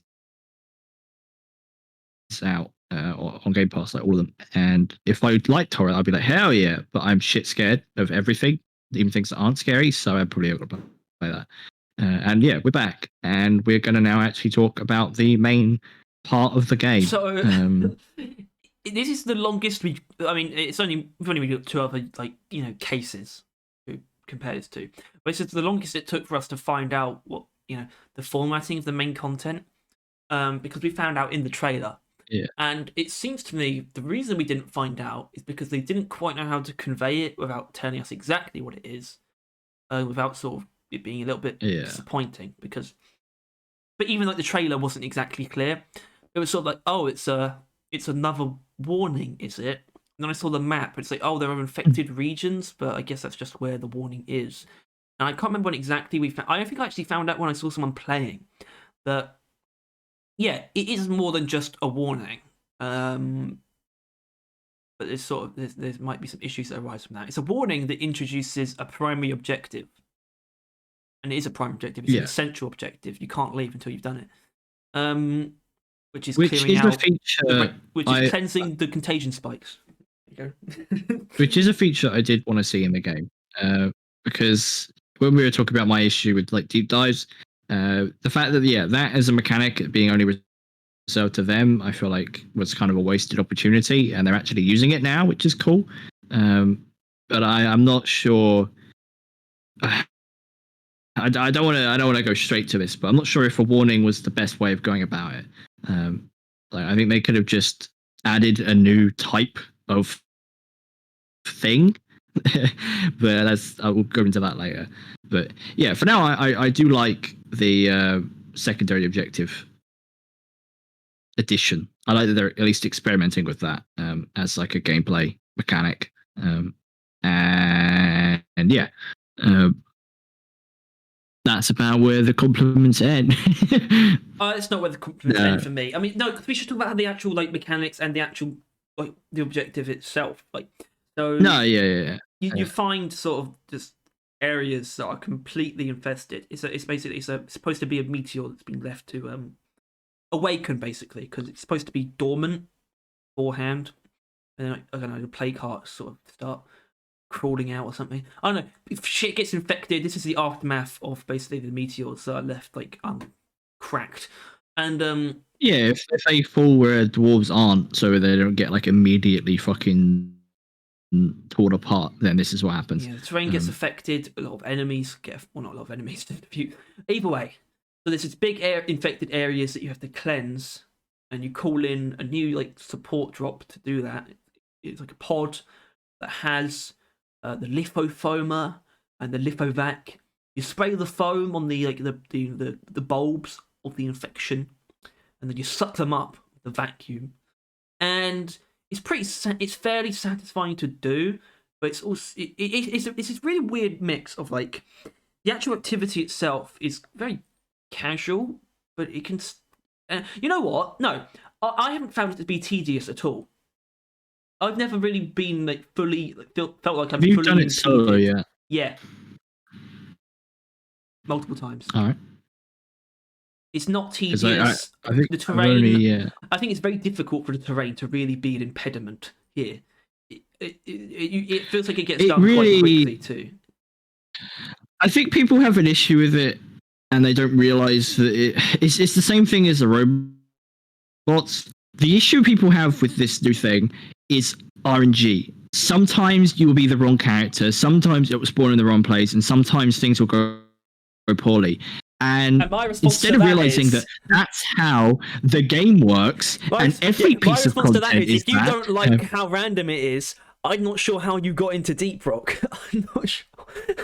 Yeah, well, it's just because that's what people do with the robots, and that's the same thing as this, right? Obviously, there were issues with like Bosco helping you out, so playing it solo was very annoying, right? But they've seemed to have resolved most of that. I'm not sure if do you think it's fine on solo? Like it'll do. Yeah, like, it's absolutely fine. Anything, maybe do you prefer dealing with it on solo because Bosco can fucking fly? So I imagine it's easier for you. Well, Bosco he doesn't prioritize it. He does it automatically, but he'll still prioritize enemies, which is good. And you can still it still feels like you can get it done fairly quickly, completely on your own. So I'm just not convinced by the complaints, right? I do think there are legitimate criticisms, however, of how it could have been done differently. I'm not sure we should get into that immediately. We haven't given our actual thoughts on it yet. But yeah, no, I think because I've already experienced it with other players, but I experienced it with like randoms and like greenbeards and that, and it's fine. Like people can just do it. It is not difficult to like coordinate, like maybe a Omen modulator is, right? People can just do it. And we even did one on a point extraction, which was something that I kind of thought that is an issue with having two primary objectives. Is that some time limited missions would obviously be bloated because you'd have to spend more time there than the game normally mechanically says you should, right? Like you should spend around 20 minutes in a point extraction. Yeah. Right? That's about as long as the mission tells you to, in that it's like, reasonable time to spend in there. But obviously now you'd need to spend more because you've got like two other objectives you need to do. But I didn't notice an issue, and I'm not sure whether that's because they might have actually made it so it's reasonable to do in there. Like the swarms aren't as tuned up in the time you spend, maybe. But yeah, it seems like it's a pretty seamless addition to most missions. Then again, don't think I've done a escort duty with it on. Then again, I don't think I've done an escort duty in a while because I don't like them. But yeah, it seems. I don't know. It seems to just kind of work. Obviously, it took them a little while. Okay, so on that, right? I think tinkering. I think perhaps there was a smart decision made to make a lot of the content this season a little bit more casual. Fighting the enemies is a much more casual experience. The main activity is very well. It's quite peaceful, really, compared to like it feels sabotage. Like it actually feels like Deep Rock because like I'm not going to say this now, but I will remind me. I mentioned this later, but like it does feel like just an objective, like a normal like mine Morkite, just clean this area. Basically, it feels Deep Rock, like old Deep Rock. Obviously, it's a next step up in quality and like mechanics wise. I mean, you've got these whole new tools, and it's a lot more graphically than a bit of Morkite. But it's just do this simple task. That's the objective. And I don't know. It just it all seems the content all seems a lot more forgiving but also a lot less dramatic in the sense that because it's just a warning, you don't really get mission control. You don't get mission control introducing it, and it's like it seems trivial, but it's like I think right after season 2, right after like if it was like 3 months after season 2, I think people would have been even more all over this. But I was, to be honest, I was ready for more drama. I was, but I can still respect this type of addition. I think I agree. I think I prefer this to the whole robots thing. But I will acknowledge that they may have toned it down a bit much. But it's just like now that it's been 6 months since season 2 and this content is so casual, I'm now very ready for season 4 to be an extremification of season 3. Yeah. I'm ready for that. I'm okay for now with season 3 being a bit more lax, I think, because it is. It is. A more relaxed season is, it's nice. It was a long way. Yeah. Which means I'm ready for things to step up sooner rather than later. Yeah, which that is how this podcast is going to end. We'll get to that. But yeah, for now, I think the content in warning form, it's perfectly fun. It is perfectly like you shoot the goo, which honestly I don't know if you feel it, but it feels slightly weird to me. Like it feels like it spews it out of the gun, and then it takes a second, and then it's on the actual floor. Like it doesn't feel quite right. Like it doesn't feel like it's synced up to I'm actually spraying it as it's going down. It feels like I'm spraying it and then it's going down, like a moment or two after. Maybe. That might just be me though, but it feels. No, I think you might have something there. The vacuuming feels pretty. Vacuuming's good though. Yeah, vacuuming. And I will say, so I was a little bit. I had this weird sort of conflict on how I felt about these two separate tools. Where I was like, oh, is this just them sort of just like artificially inflating sort of like, the amount of additions. I feel like maybe they could have just made it the switch firing mode. No, I think this is because it's a co-op game. I think that's actually what it is. So you are encouraged for one person to do one thing and someone to do the other. And I think that is actually you can work together simultaneously. That is actually it. I didn't think of this at all, and I really like that idea now, because if they can actually bring that into other elements of the game, because they already they didn't, but that's obviously a thing, right? Like more kite mining, scout and engineer, right? Engineer platform, scout mines it, right? But that's more a player thing, you know what I mean? Like that's like they realized a solution to getting to high ores, right? But this is like a game. Like kind of forcing you to work together. Not that you need to, but because to complete the objective necessitates like directly two different things being done to it. You don't actually have to use platform to get to things high up, but you have to use both the lithofoam and the lithovac to cleanse the rock box. And the fact that one player can use one and another player can use the other at the same time, it's the closest you can really get to like directly encouraging people to just work together. I actually appreciate it, and I feel kind of stupid for thinking like it's still weird. You do feel like, I always feel like you have like an excess of them. Do we really need like 8 of these things in total, or like even 12? Well, I honestly, I like it because obviously you'll have like the reliable source of summoning whichever one you're near and like doing that there, but like I had a glitch. Maybe not a glitch, maybe it was lag, but I couldn't summon the things. Like I was on the area, I was pressing X, holding X, doing it, and it wasn't summoning anything. So I was like, all right, screw this noise, and I just drilled straight towards the old one, grabbed the vac and the big thing, and just brought it to the other one. Yeah. And obviously that was an issue, but it is something that like I'd rather have more than not enough. Although I will say, probably having the old tools be still highlighted kind of it mucks up the highlighted, because the highlighted things are like important, right? Teammates, objective, like drop pod, that kind of stuff, and having discarded tools be on there as well, it starts to really fill up that kind of important area, if you know what I mean. Like, I use that quite often, just pressing the pointer, seeing where the important stuff is, and then kind of going off that. But having the two vacs, two suckers from just one thing, let alone if there's like 3 infestations, it really just fills up that menu, and I just then can't tell who a player is, where anything is. It just gets all muddied.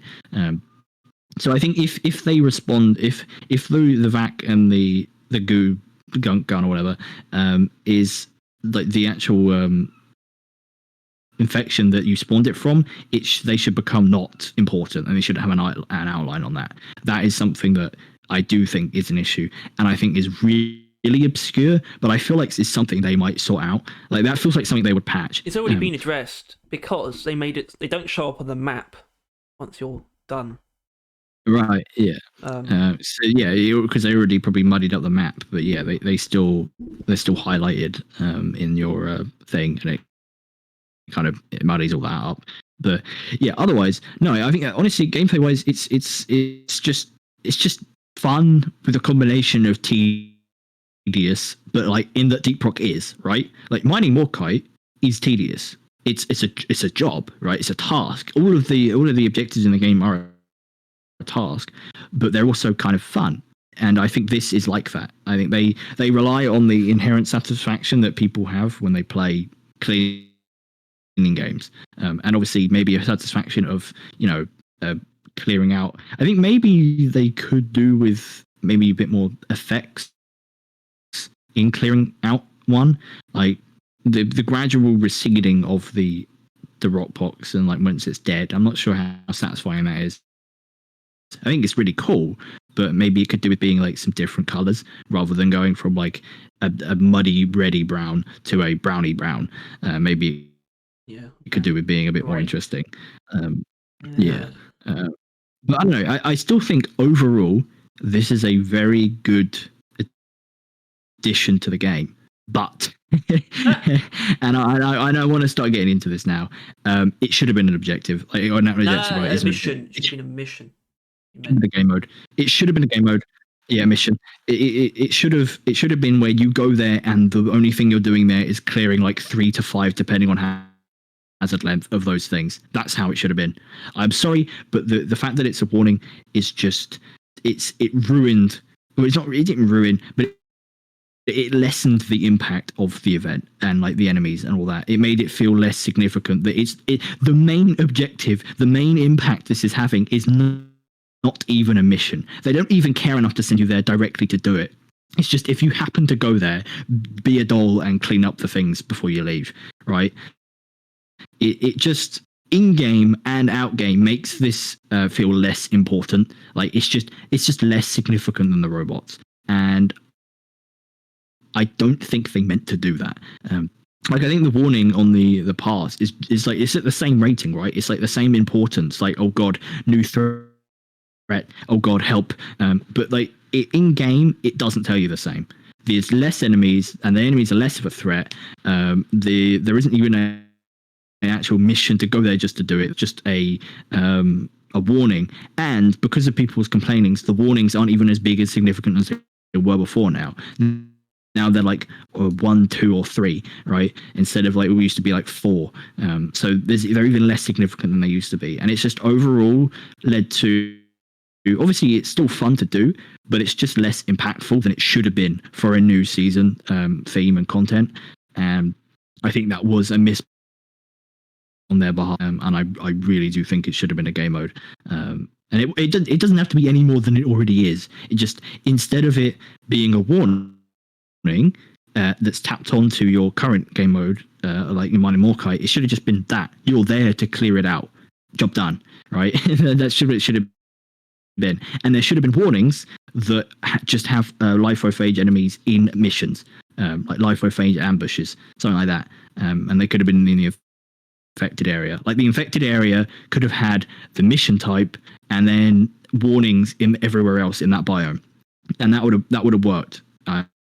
I think, but they seem to have I don't know. They didn't want to make it a game mode, which kind of implies that maybe they want to make a game mode next season as a ramp up. But I don't know. For now, it just makes it feel less dramatic, which is sad. End of rant. Damn, how am I meant to follow that up? Well, I don't know how to, because I don't agree with me, because I know you do. No, I don't know if I do. No, I don't know if I do or not. I have absolutely no idea if I actually think it would have truly benefited from being its own mission type. I just don't really know. There's a lot of reasons sort of flying around in my head. There's a lot of reasons flying around in my head as to why they wouldn't, as to why they didn't do that. No, but like I'm just really picturing this, right? The current warning that is literally a thing is just a game mode, but instead of like 1 to 3, it should be like minimum of 3 to 5 depending on hazard length, right? So that's like the main like mission, and that's like the main mission, and that's a thing, and it's going to be pretty much, it's just going to be a normal mission immediately. It's not going to be like the industrial sabotage and that it's a special one. It's going to be a normal mission that could appear like 2 to 3 times.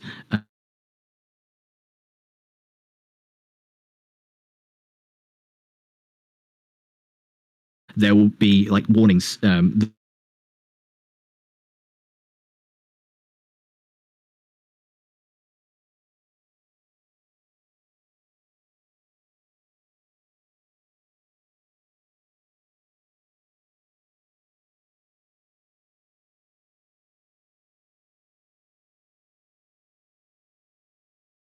Are we back?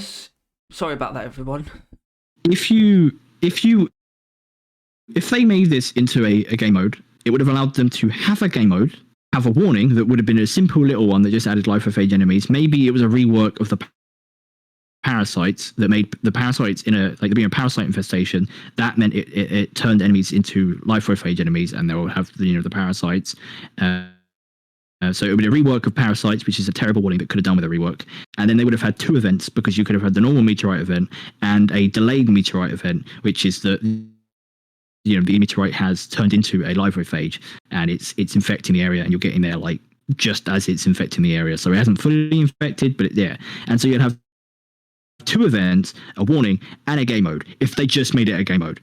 Like if it was as simple as that, turn the warning into a game mode, make a simple warning by just having life-phage enemies be in the area, and use the new gameplay mechanic and obviously the meteorite, and then you would have had 2 events, right?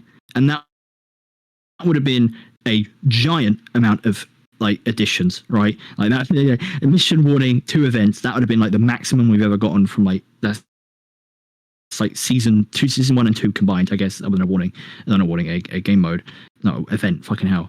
And it would not have been hard to do. It was literally everything they've got here now, they could have done in that format, but they didn't. They decided not to, and I don't quite get it. I think they wanted to... unless they intend to make a game mode in the future. No, I think they wanted to really shake things up, but they didn't really have the means to. Because ideally... Because in a way, the main reason that sort of buzzing around in my brain as to why they didn't actually just make a full mission type is because... I think I don't think I believe this, but it's possible that they believe that it was too nonsensical for the I think basically what I think it is that basically every cave on Hoxie's has something in it that can accommodate the mission types, right? That's the idea. So there's never going to be a contagion spike growing in a place where there's nothing like Morkite or eggs around it, or quarks. No, wrong. I'm sorry, but then fucking caretaker. Yeah, caretaker. The thing, there is no Morkite in where they built the caretaker, right? Like there was no anything like that. The rivals put a caretaker, and the only reason you were going there is to deal with the caretaker. Would have been the same thing. The livophage warning would have just been the only thing you need to do there is to clear out the life with age. It makes just as much sense as the caretaker. I didn't actually consider that. Yeah. And then that sort of introduces to me a slightly scary implication that they don't have confidence in doing sort of like more classic game modes anymore. Making more classic game modes, even though it's still a step above something like Mining Expedition, isn't it? It's not just because it's not a huge event mission doesn't mean it can't be its own thing. At the same time, I appreciate the attempt of shaking things up, and I'd rather they just did this a little bit better than just doing another mission type. That's my personal opinion. Yeah, but I don't know. It either feels like they were too scared to invest, or they learned nothing, and they intend next season to ramp up and create a giant boss fight game mode that you'll only be able to play like outside of the loop, and it's going to be played by no one, and then it's going to get shoved awkwardly into the queue. So they either learned too much and are afraid, or haven't learned at all and are building up. And either way, I need to know. It's surely safer to assume the former because it's what we can see. We probably shouldn't base our assumptions on what we don't have yet. What we have implies that the first option is what's going on. Yeah, what we get given is to assume the first one, but it is also possible that the second one is the case, and they're like in hibernation. And I think we're approaching the end here. Because especially since it's getting more negative, which is why I think it's probably about time we bring this up. How did this take 6 months? It just did. Yeah, it doesn't make sense with what they've done before, though. That's really the issue. Like, well, I guess. Well, thinking about it, right? They had a month off. So technically, it only really took them 5 months, and that's as long as season 2 took, right?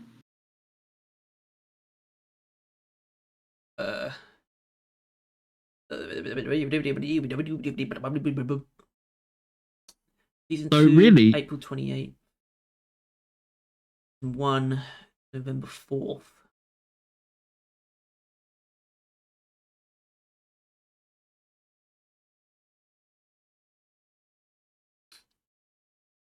What? Sorry, my brain. Was it exactly a year ago that they released season 1? Like when they released season 3? Season 1, season 3 released 364 days after season 1. Right. Like so that must have been. And if season 2 took 6 months, then I guess season. Well, yeah. What? So it must have been 6 months each then, right? Okay, technically, if you want to be a real bastard, April to November is actually 7 months. But it launched on April 20. Season 2 launched on April 28th, and season 3 launched on November 3rd. So it's more like 6 months and like 5 days or something. That's interesting, though, because we've been complaining about this being 6 months, but if anything, this has been more reasonable than the gap between season 1 and season 2, because this has not only been, first of all, shorter time apparently, but second of all, they had a month off, unlike between season 1 and season 2. And technically, I think we've probably gotten. Well, no, because it was so the gap between season 1 and 2 was slightly less than 6 months, and the gap between season 2 and 3 was slightly more than 6 months, but it's only very slightly on either end. Weird. I don't know what that means. I think it means it's still too long. I think it means that they just need to please. I think we're the only ones complaining about it, though. That's the issue, right? Like if more people are complaining about it, then obviously they would do something about it. They seem to, but like just not 6 months. Just not 6 months. Yeah. Just like the thing is, the only people who complain in this department are people who bring up the fact that they're actually struggling to get to the end of the pass. there's no way that's not like a massive minority, like as in a tiny minority, I guess, of people, because it's these seasons are much longer than most game seasons. I just don't believe that people are truly struggling, and the thing is, Ghost Ship have taken specific steps to ensure that there's no fear of missing out, right? So they should not be. They should not be worried about that. There's no argument. There's no argument that they should be taking this long, as in it's like a good idea. Yeah. The reason why they're taking this long is to give people time to do the parts. There isn't an argument there. Not even a shred of an argument. Not a case at all.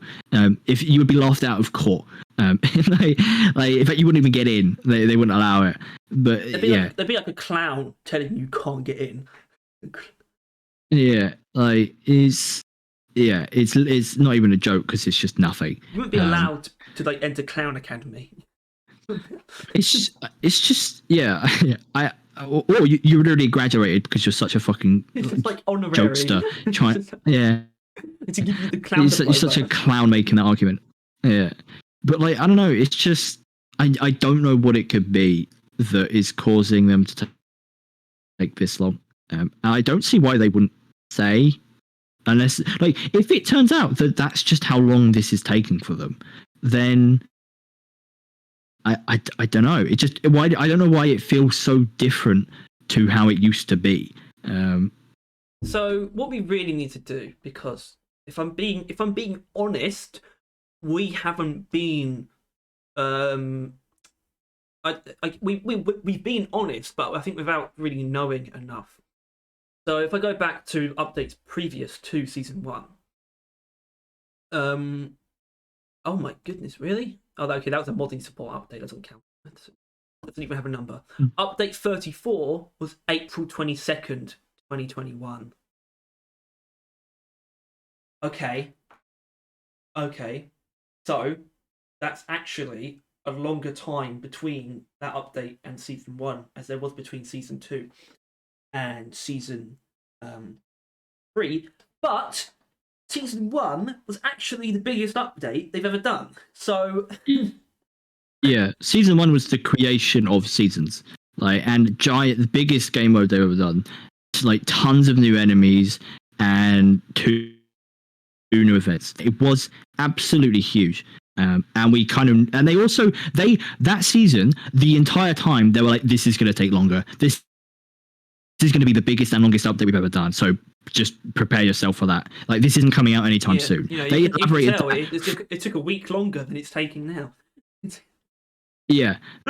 Yeah, that's just the thing, though. Yeah, is they established that whole time saying, yeah, this is going to take a while. You guys just like do other things. We'll get chugging on with this. Like we'll give you this small update that adds a bunch to the game. Swarmageddon, double warnings, modding support. You guys mod the game while we work on this. Yeah, the enemies.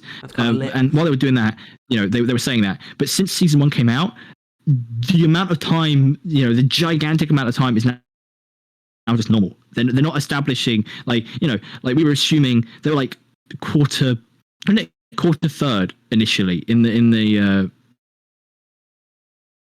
thing. Was it? I don't remember. I think it was third quarter. I think the first time. I think when they started, they did like an FAQ on the seasonal model, and they said their goal was between 4 to 6 months. Pretty odd goal. Yeah, they did say that. Pretty strange goal to have 6 months as one of your goals. You fucking hell. Yeah. What? You thinking straight? You got your head on straight? Is it screwed on? I don't think so. But the thing is, if we go previous to update 34, so that was April 22nd, 2021. We go to update 33, New Frontiers, which is when they added the 2 new biomes. That was February 4th, 2021. So, the time between those two was specifically small, though. That was 2 months. Yeah, that's because that next one, which was just a couple warnings and double warnings. It was to tide us over to the big one. So that feels like it shouldn't be counted. But what you need to look at, though, is the gap between 2 big updates that aren't seasons. So we got New Frontiers, February 4th, 2021. We got Roughnecks at Work, October 22nd, 2020. So that's about, what's that? That's 5 months, I think? A little bit less than 5 months, actually. Yeah. and that they were honestly quantity wise more than what we got this season, I would say. I mean, what was it was 2 new biomes, and did they do something else? That one was that the variants of Dreadnought, or was that the other one? Yeah. So like Dreadnought variants and 2 new biomes in less than 5 months. I guess I can see how you make the argument that it's the actual past cosmetics that are extending because it's the time, because that's the only variable here. It's the constant. Yeah, at least on face value. But you could argue that they're just spending a lot more time on everything they make now, which is probably the case, I would say. But I don't know, yeah. Yeah, but then what's before? Oh god, I didn't want to go over, mate. What's that? June 10th, 2020. Well, yeah. See how long. Oh right. It took them to make 2 game modes. And I think that was like max area variants, right? No, that was also update 33. Update 32, roughly at work, was the 2 new mission types, a lot of new cosmetics, and a shit ton of weapon balancing. That was the big one when it came to weapon balancing. But if we go to the update before that, update 31, which is what was left behind, which was the follow-up to 1.0 launch. That's June 10th. That's 1, 2, 3, 4. It's like 4 months it took them, a bit over 4 months to make those game modes. 2 new game modes. Mm-hmm. It just it doesn't make sense. I'm sorry. Like, we're not comparing Ghost Ship to like fucking Bethesda. Well, Bethesda would be a bad shout, but like a giant AAA company, right? We're not comparing Ghost Ship to that. We're comparing Ghost Ship to itself, and somehow it feels like they're losing. Like, what we're saying might not be the case. We are maybe arbitrarily wrong, but we feel that these seasons are taking too long, and generally, I don't know. And I don't think we're even the only ones. At least, like, what was his name? I think Axis Chronos said that generally these seasons feel like they've been getting worse. He has the opinion that they're getting worse. I think quality-wise, I think they're about the same, but just quantity-wise, they're falling behind. It's just the fact that, like, the people that really put their finger to this game and are constantly kind of interacting with it have been having a worse experience, I think, since seasons. Well, not since seasons. Seasons sound is so annoying that, like, the season pass is correlating with a downfall in the game, or it feels like a downfall in the game. But obviously, it probably isn't. It's been skyrocketing in popularity. Season pass is the best thing they've done in a very long time for gameplay because it was getting reasons. To the point. Yeah, because it was getting to the point where unlocking things was the best reason to play. Honestly, new gameplay content is less useful to the game's longevity than new reasons to play the content that's already there. And those reasons lie in just unlocking things. And I genuinely think that's where their primary focus should be. And I know that it's not. And do you want to know why I know that it's not? Is because I think they're actually incredibly hands-off when it comes to the creation of cosmetics. I think that's entirely the art department functioning on their own. They've basically been given a minimum amount of all the different things to make, and they just do that. Instead of, like, the guys at the top coming in and saying, taking control a little bit and being like, we need to introduce some new cosmetic types. They're just like, you have to make... They sort of came up with a template for, like, this number of beers, this number of headwear, this number of skins, and they haven't changed that formula since season 1.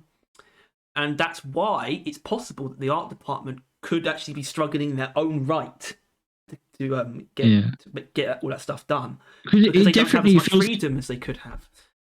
They keep trying to, like, break out of it, right? Like, they added the mask, and obviously technically that mask failed, right? Like, that was like a thing where they had a mask and the players revolted because you couldn't put hair on it when you so obviously should, right? And at that point the actual, the coders and the people that have to actually, like, kind of make the cosmetics in more than just the physical sense, they then had to step in and allow you to put hair on it and put it in beards, right? And it feels like since then they have been a bit more involved. Like obviously with this new headgear, like you put on, which is like a headgear, but it also has like a neck brace thing, which I think, but it's like I don't know. It does feel like mechanically they have innovated a bit, but not as much as they probably want to or need to. Didn't we make the point though that they're not actually innovating; they're just making exceptions? And it's like, how long are you just going to keep making exceptions until there's a whole category worth of exceptions? Yeah, until the people that can actually make a change, being the developers and the coders and all that, can actually pinpoint, target, and change cosmetics, nothing will change. The people that make the cosmetics can't do anything, right? Mm-hmm. They're not the ones with power, I assume.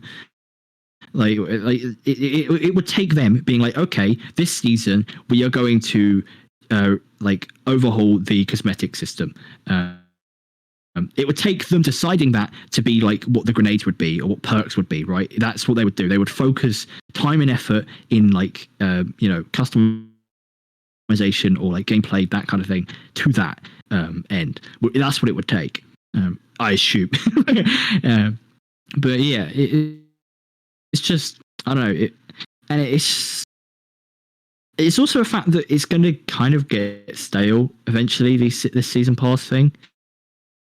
Like, because like we know what we're getting, exactly, right? Like, as you mean, like we knew we were getting a beard color, we knew we were getting a gun paint jobs, we knew all that stuff, and so now it's just a matter of what they are that we're kind of thinking of. I mean, and the frameworks are fine, right? I don't have anything against that the frameworks. will run thin.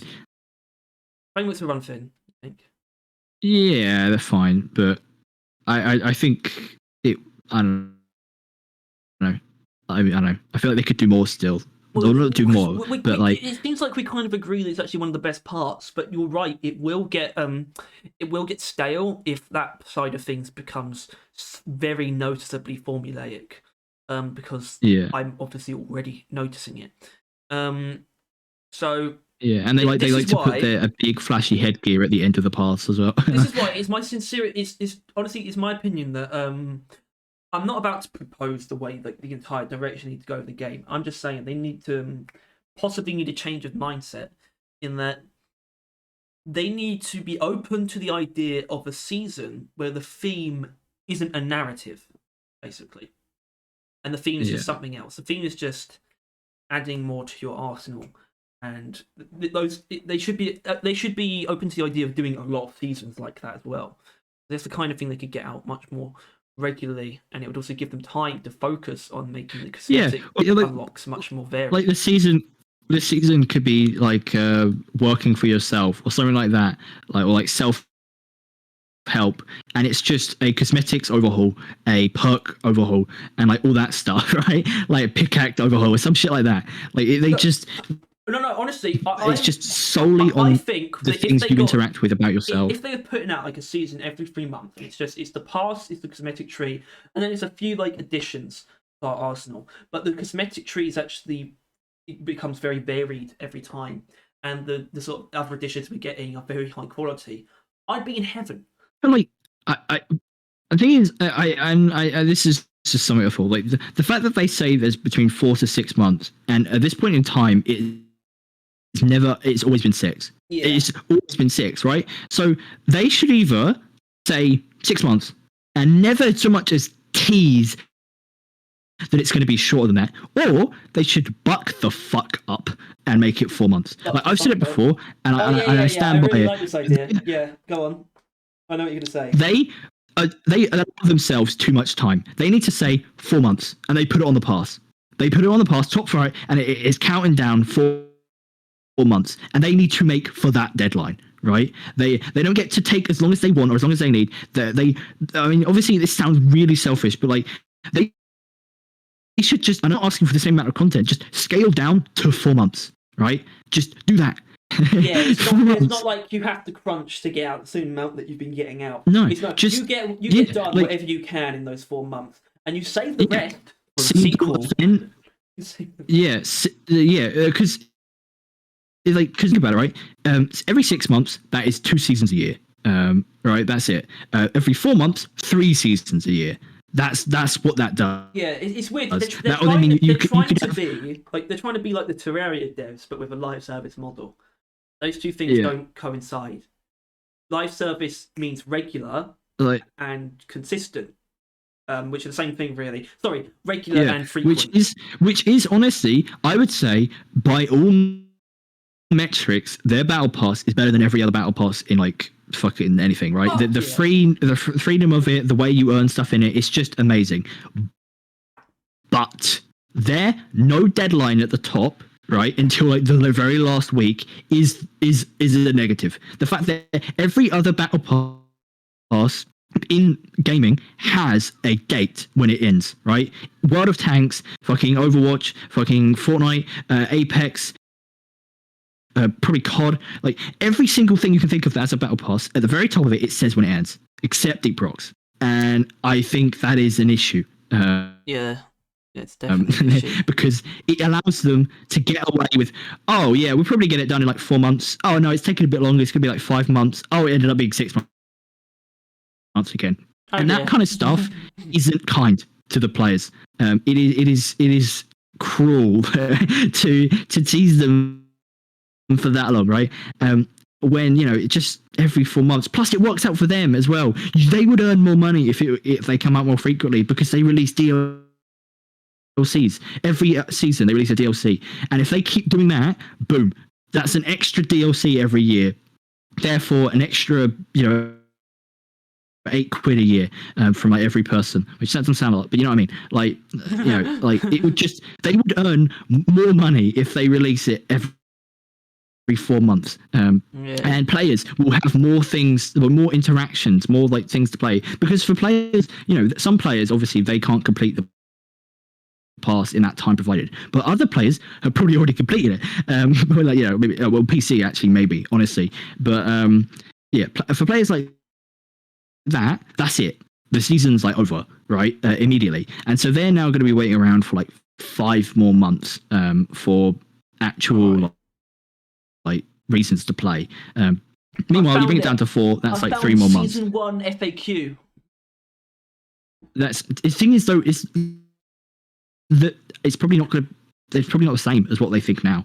I mean, sure, but yeah. Well, it hasn't. I don't think it's actually changed. Why are you calling it Season 1 and not just Update 35?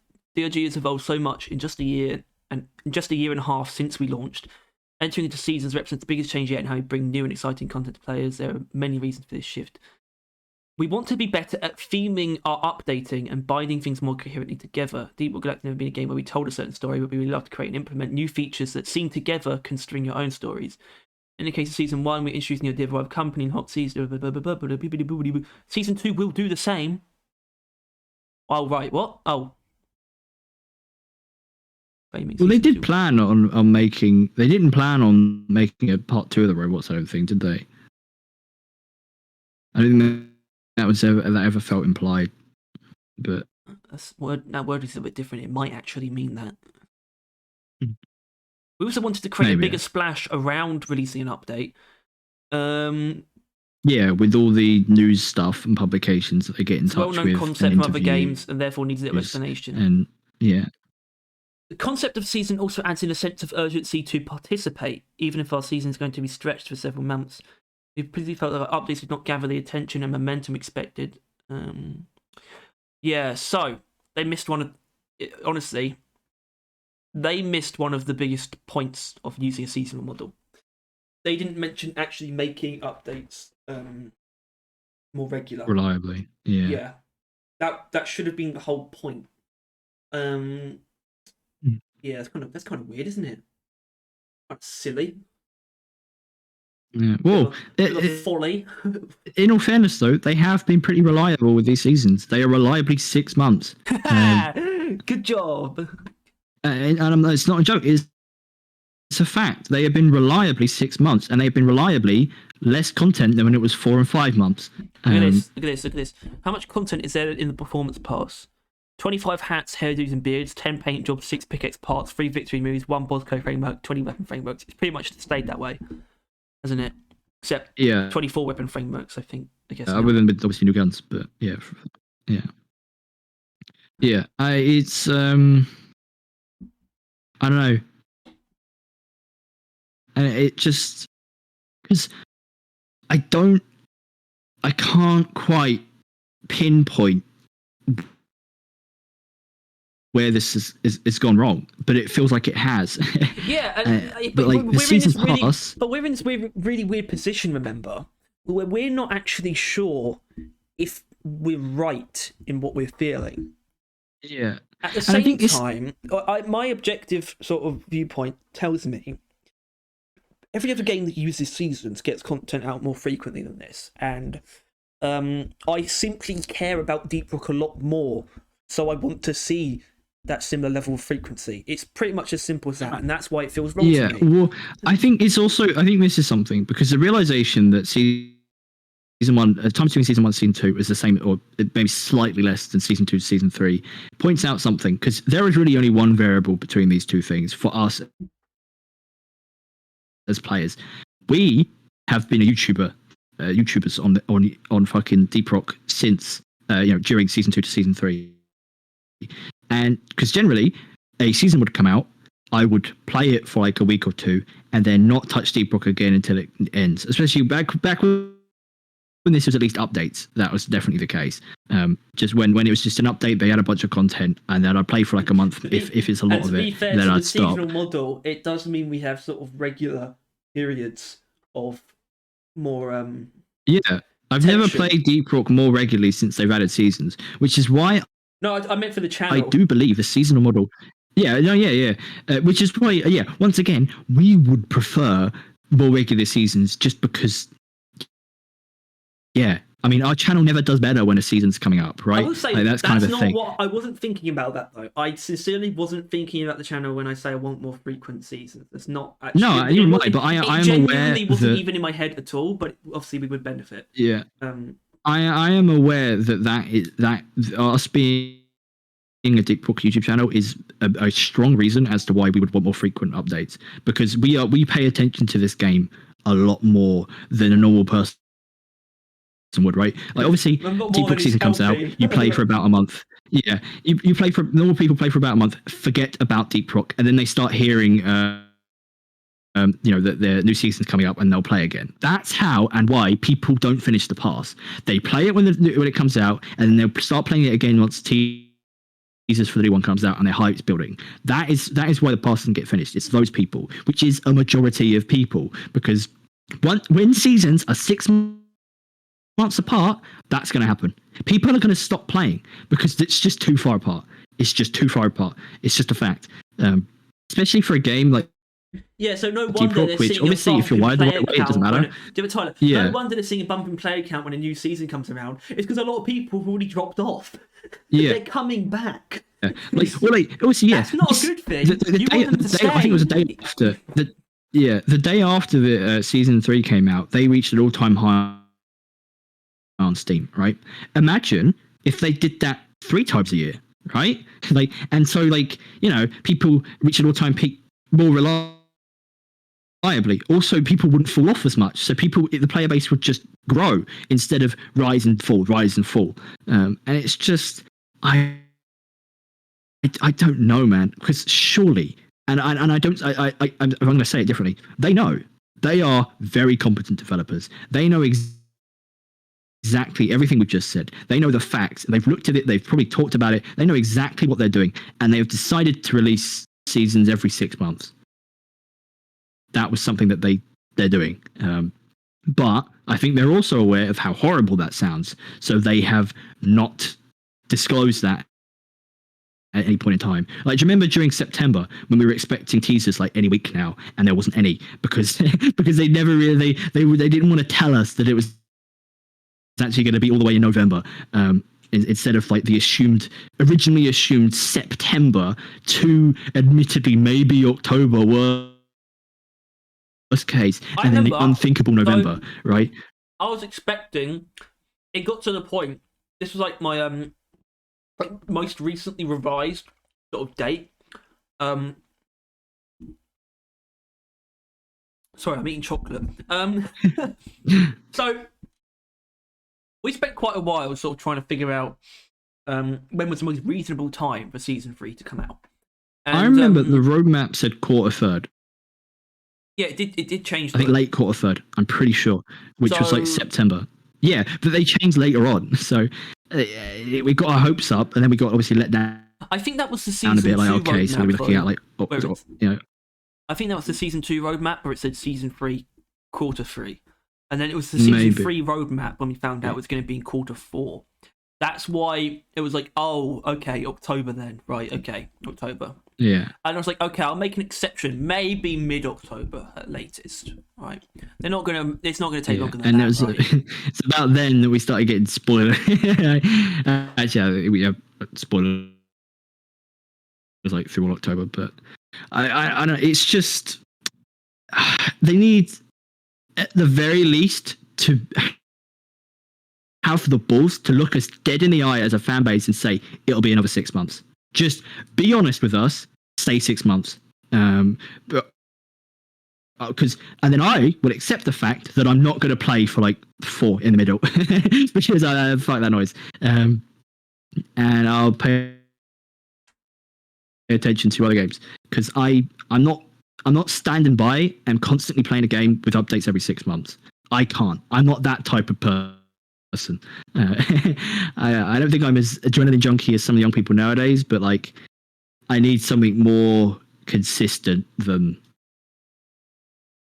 6 months. And this season has definitely proved that to myself that the last October stretch was actually okay because of Oktoberfest and Halloween, but in between that when there wasn't an event and before the Oktoberfest there was no passion to play Deep Rock. Which is sad considering, Deep Rock YouTube channel. And I think, when are we going to get news on season 4, do you reckon? Yeah, well, in probably, we said this, right? Probably the anniversary stream. I don't hate that. I like that time. Yeah. I like that time. And obviously we're going to have like Christmas, all the holiday events and everything. We've got plenty of stuff going on for this side, obviously, but just I don't know. I think first impressions of season 3 is very good. Wish there was more. Wish it didn't take as long to make. Pretty much. Yeah. I think if that's. I don't. So it's not like I'm expecting them to come out and be like with an apology. That's not what's required. It's just weird that we haven't got any kind of update on, like, sort of how they're doing. Since they sort of introduced the idea of seasons, there's been no further clarification. There's been nothing along the lines of how they think that's working out for them. And which is what we would get on the anniversary. Yeah, but development updates that's what I'm looking forward to. The point is that's the kind of time they would address it. Development updates like that aren't unheard of. That's a thing, and it's something that I think they used to do anyway. Yeah. But they used to be kind of like that, and I wouldn't say they're avoiding it, but actually, no, I would. I would actually, because I think that's what the summer event was. It does feel like currently.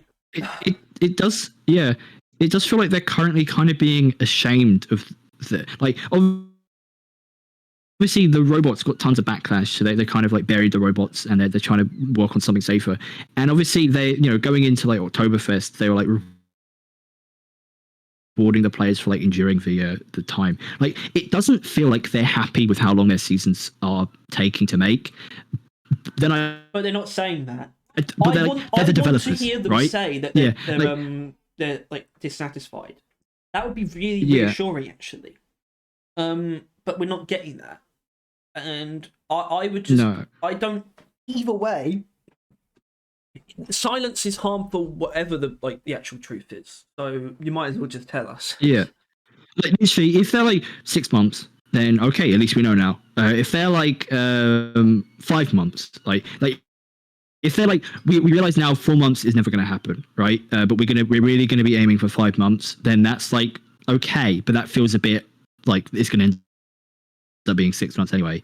But maybe if they put 5 months on the battle pass, then I'll be like, okay, cool, nice. We got a date in 5 months. That's at least a month down. That's fine. That's good. It's going to be a bit weird because the dates are going to be all funky. They're going to be like different every year. But yeah, and then if they can bring it down to 4, then that's. Pardon me. 4, 8, and 12. That's going to be 3 a year. It's probably not going to be 3 a year, but it's going to be 3 is going to take up a year. But yeah, maybe there's a way. It's just maybe there's a way, Tyler, where you can do something like that. But you get it down to 3 every year, regularly spaced, and to do such a thing would require. Hold on. If you go 1, 2, 3, 4. 1, 2, 3, 4. If they got season 4 out in February, then they'd be able to do it, and it would be February, then June, then October, then February. It would just those would be good times to do it though. Yeah, because it's like the edge of winter, like basically sort of like the middle of summer and like autumn. It'd be pretty perfect. Basically, what I'm saying is get season 4 out in February, no matter what it looks like. If it's like a complete scuffed mess, do it. I don't actually think that. The thing is, if for some godforsaken reason, right, they're listening to us and they're right, we must do exactly what they say, right? Do the I don't know, fucking cosmetic rework and perk edition / rework, and get that out for February. Because don't even bother with themes, right? Maybe add some infected enemy variants if there's parts of your team that won't be used with those other 2 stuff, right?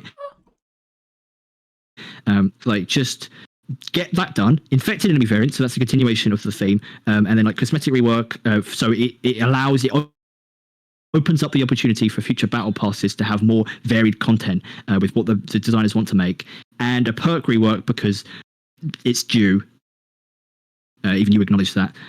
All those 3 things, no high expectations. Just do those 3 things, right? They don't have to be above and beyond the next generation of stuff that's going to take 6 months to do. Just do them at the job that just does them. Obviously, don't cut corners and then end up struggling with doing more stuff later on because of it, but just get it done.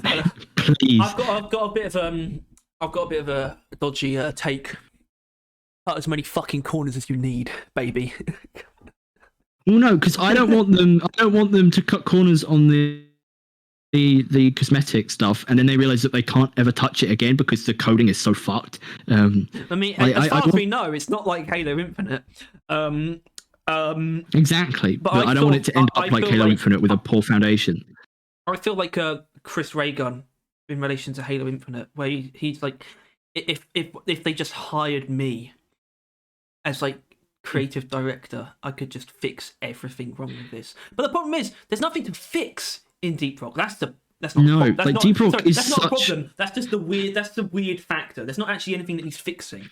No, it's in a completely fine state, but it could do much better than fine. A lot better than fine, and they could earn more money. The players could be happier. Everything could be better than it currently is, but it ain't. it just ain't. And we'll just have to see how time passes. And it's also interesting. I just don't see why other people. I mean, you mentioned that sort of the being a YouTuber factor, right? I don't see how most people can't see where we're coming from, right? Because it's just objectively less content than other games are getting. It's just the facts. I don't understand.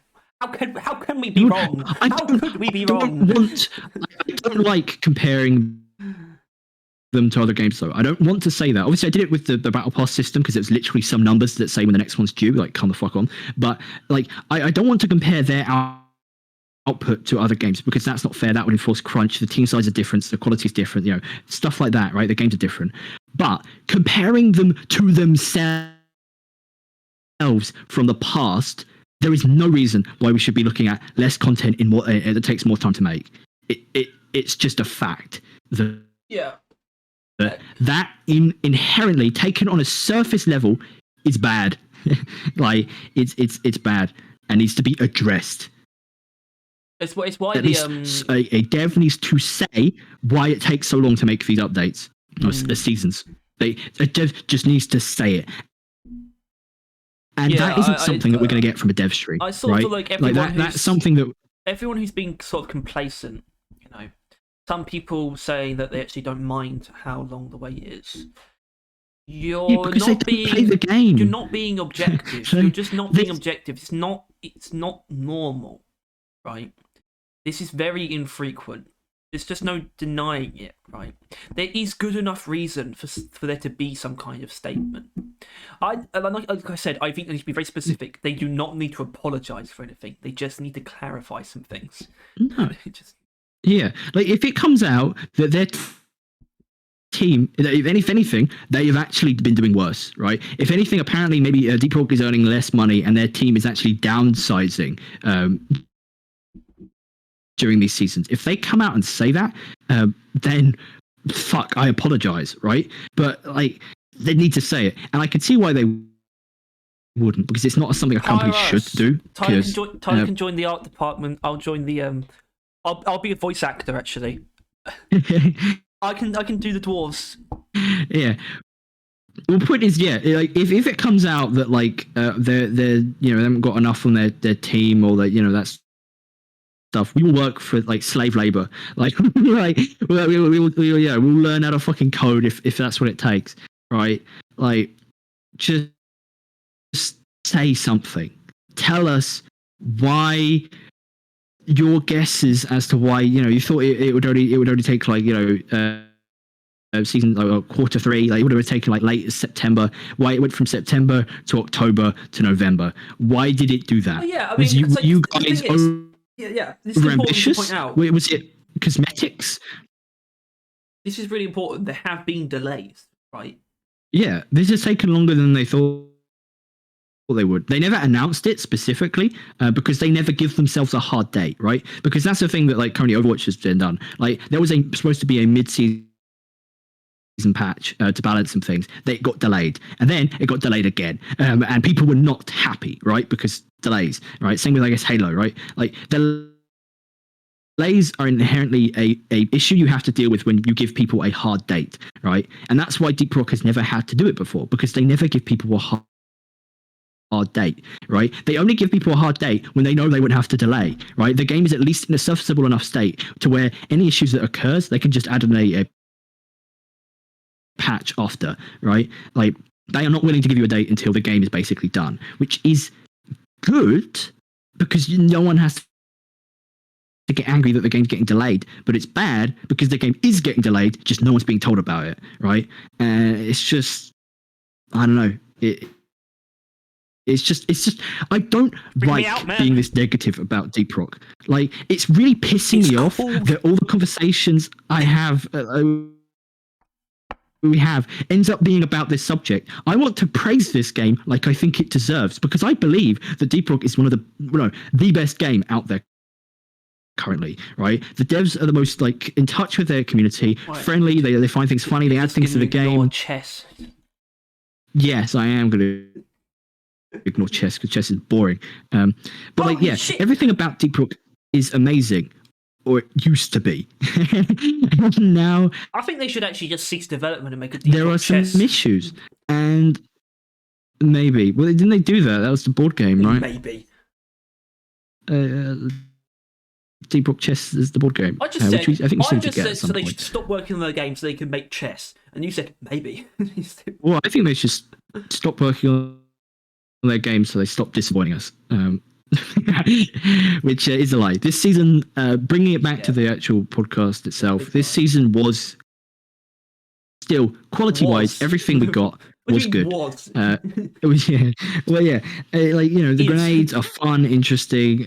They represent the characters. They're good. Questionably whether or not they can actually change up the balance of grenades, but that doesn't seem like that was their goal to begin with. The grenades were fun. Shame we can't. Shame they're gone now. Yeah, the new warning, I think, is obviously it's a step up as far as warnings go. It's literally a secondary primary objectives. The gameplay itself is simple yet fun, which is kind of the line the game should ride or did used to. And the meteorite event is a bit gimmicky, but it is still pretty chill and fun, relaxing. And the enemies that they do have are satisfying as hell, if a bit lacking in numbers. That is our overall opinion on season 3. We did miss a couple of things, but I really think we should wrap this up. I also like a lot of the new cosmetics. Yeah, I mean, we could, let's be honest, we're going to probably talk about that some other time, right? Like, or like during streams and stuff like that, if you really want to hear our opinions on it. You're gay. You're gay. I guess for now, Mil Spec I think is pretty mid. I think it's alright, but I don't think it'll be anything special. For most guns, I think for some guns it might be something. It'll be built different, but generally Mil Spec seems to be kind of mid. Depends on like the barrels of some things. The barrels, like M1000 sniper fucking attachment. Sniper monkey. Sniper monkey. Sniper monkey. I really need a drink because I've talked for far too long. And by talked I mean rambled, and rambled I mean ranted, and by ranted I mean I wish I could stop ranting. I just want to be happy. But this 6 months has really taken a turn of my opinion of this game. And yeah. Thank you all for watching, unless Harry has something to say. You think you're safe, but you're not. Oh my god. That's terrifying. I have one thing to say. And yeah, I know something to say. Go on. What's the dev that watches our podcasts? That's Johan. Come on, just comment. Just comment why it took 6 months. Just do it.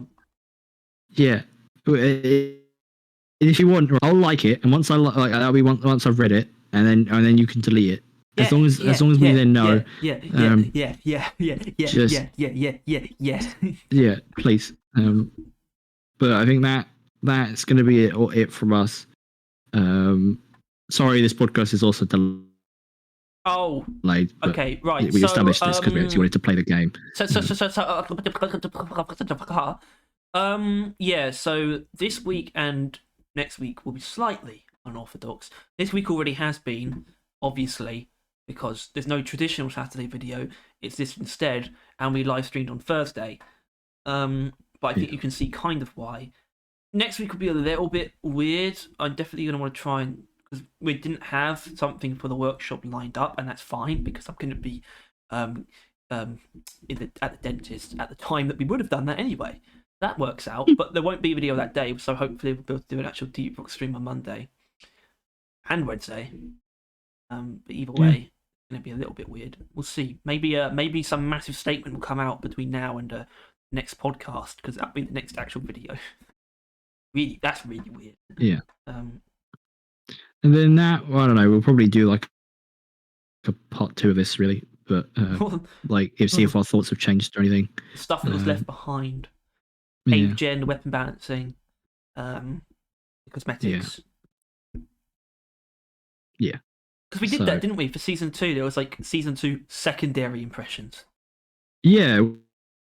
Well, because where we did the first one was on the gameplay, and then the secondary one was on the secondaries. Yeah, but which I want to keep this up. I like the idea of doing that again. But that doesn't really work in this case. Yeah. But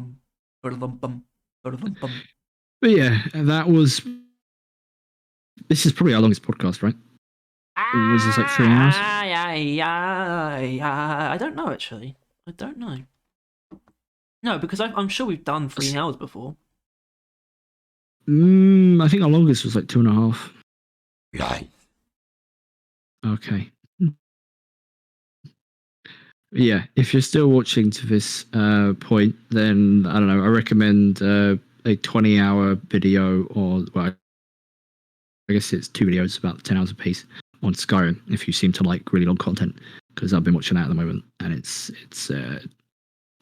I'm not sure, because it's interesting, because like it's just some guy's opinion, but you kind of take it as fact if it's like a 20-hour review. But yeah, thank you all for watching. This has been our first impressions on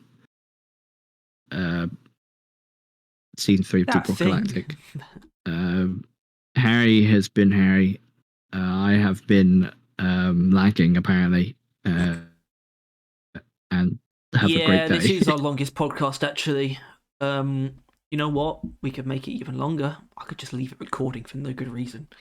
Hold on. There is one where there's an hour of excess footage, isn't there?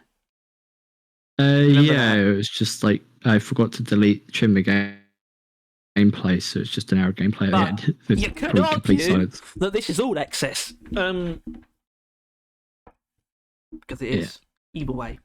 What he said. Well, no, because it's our first impressions of season 3, and it took too long, which is why that's how I justified it. Took too long to finish the podcast. Took too long. Yeah, we should make it should be 6 hours, really, shouldn't it?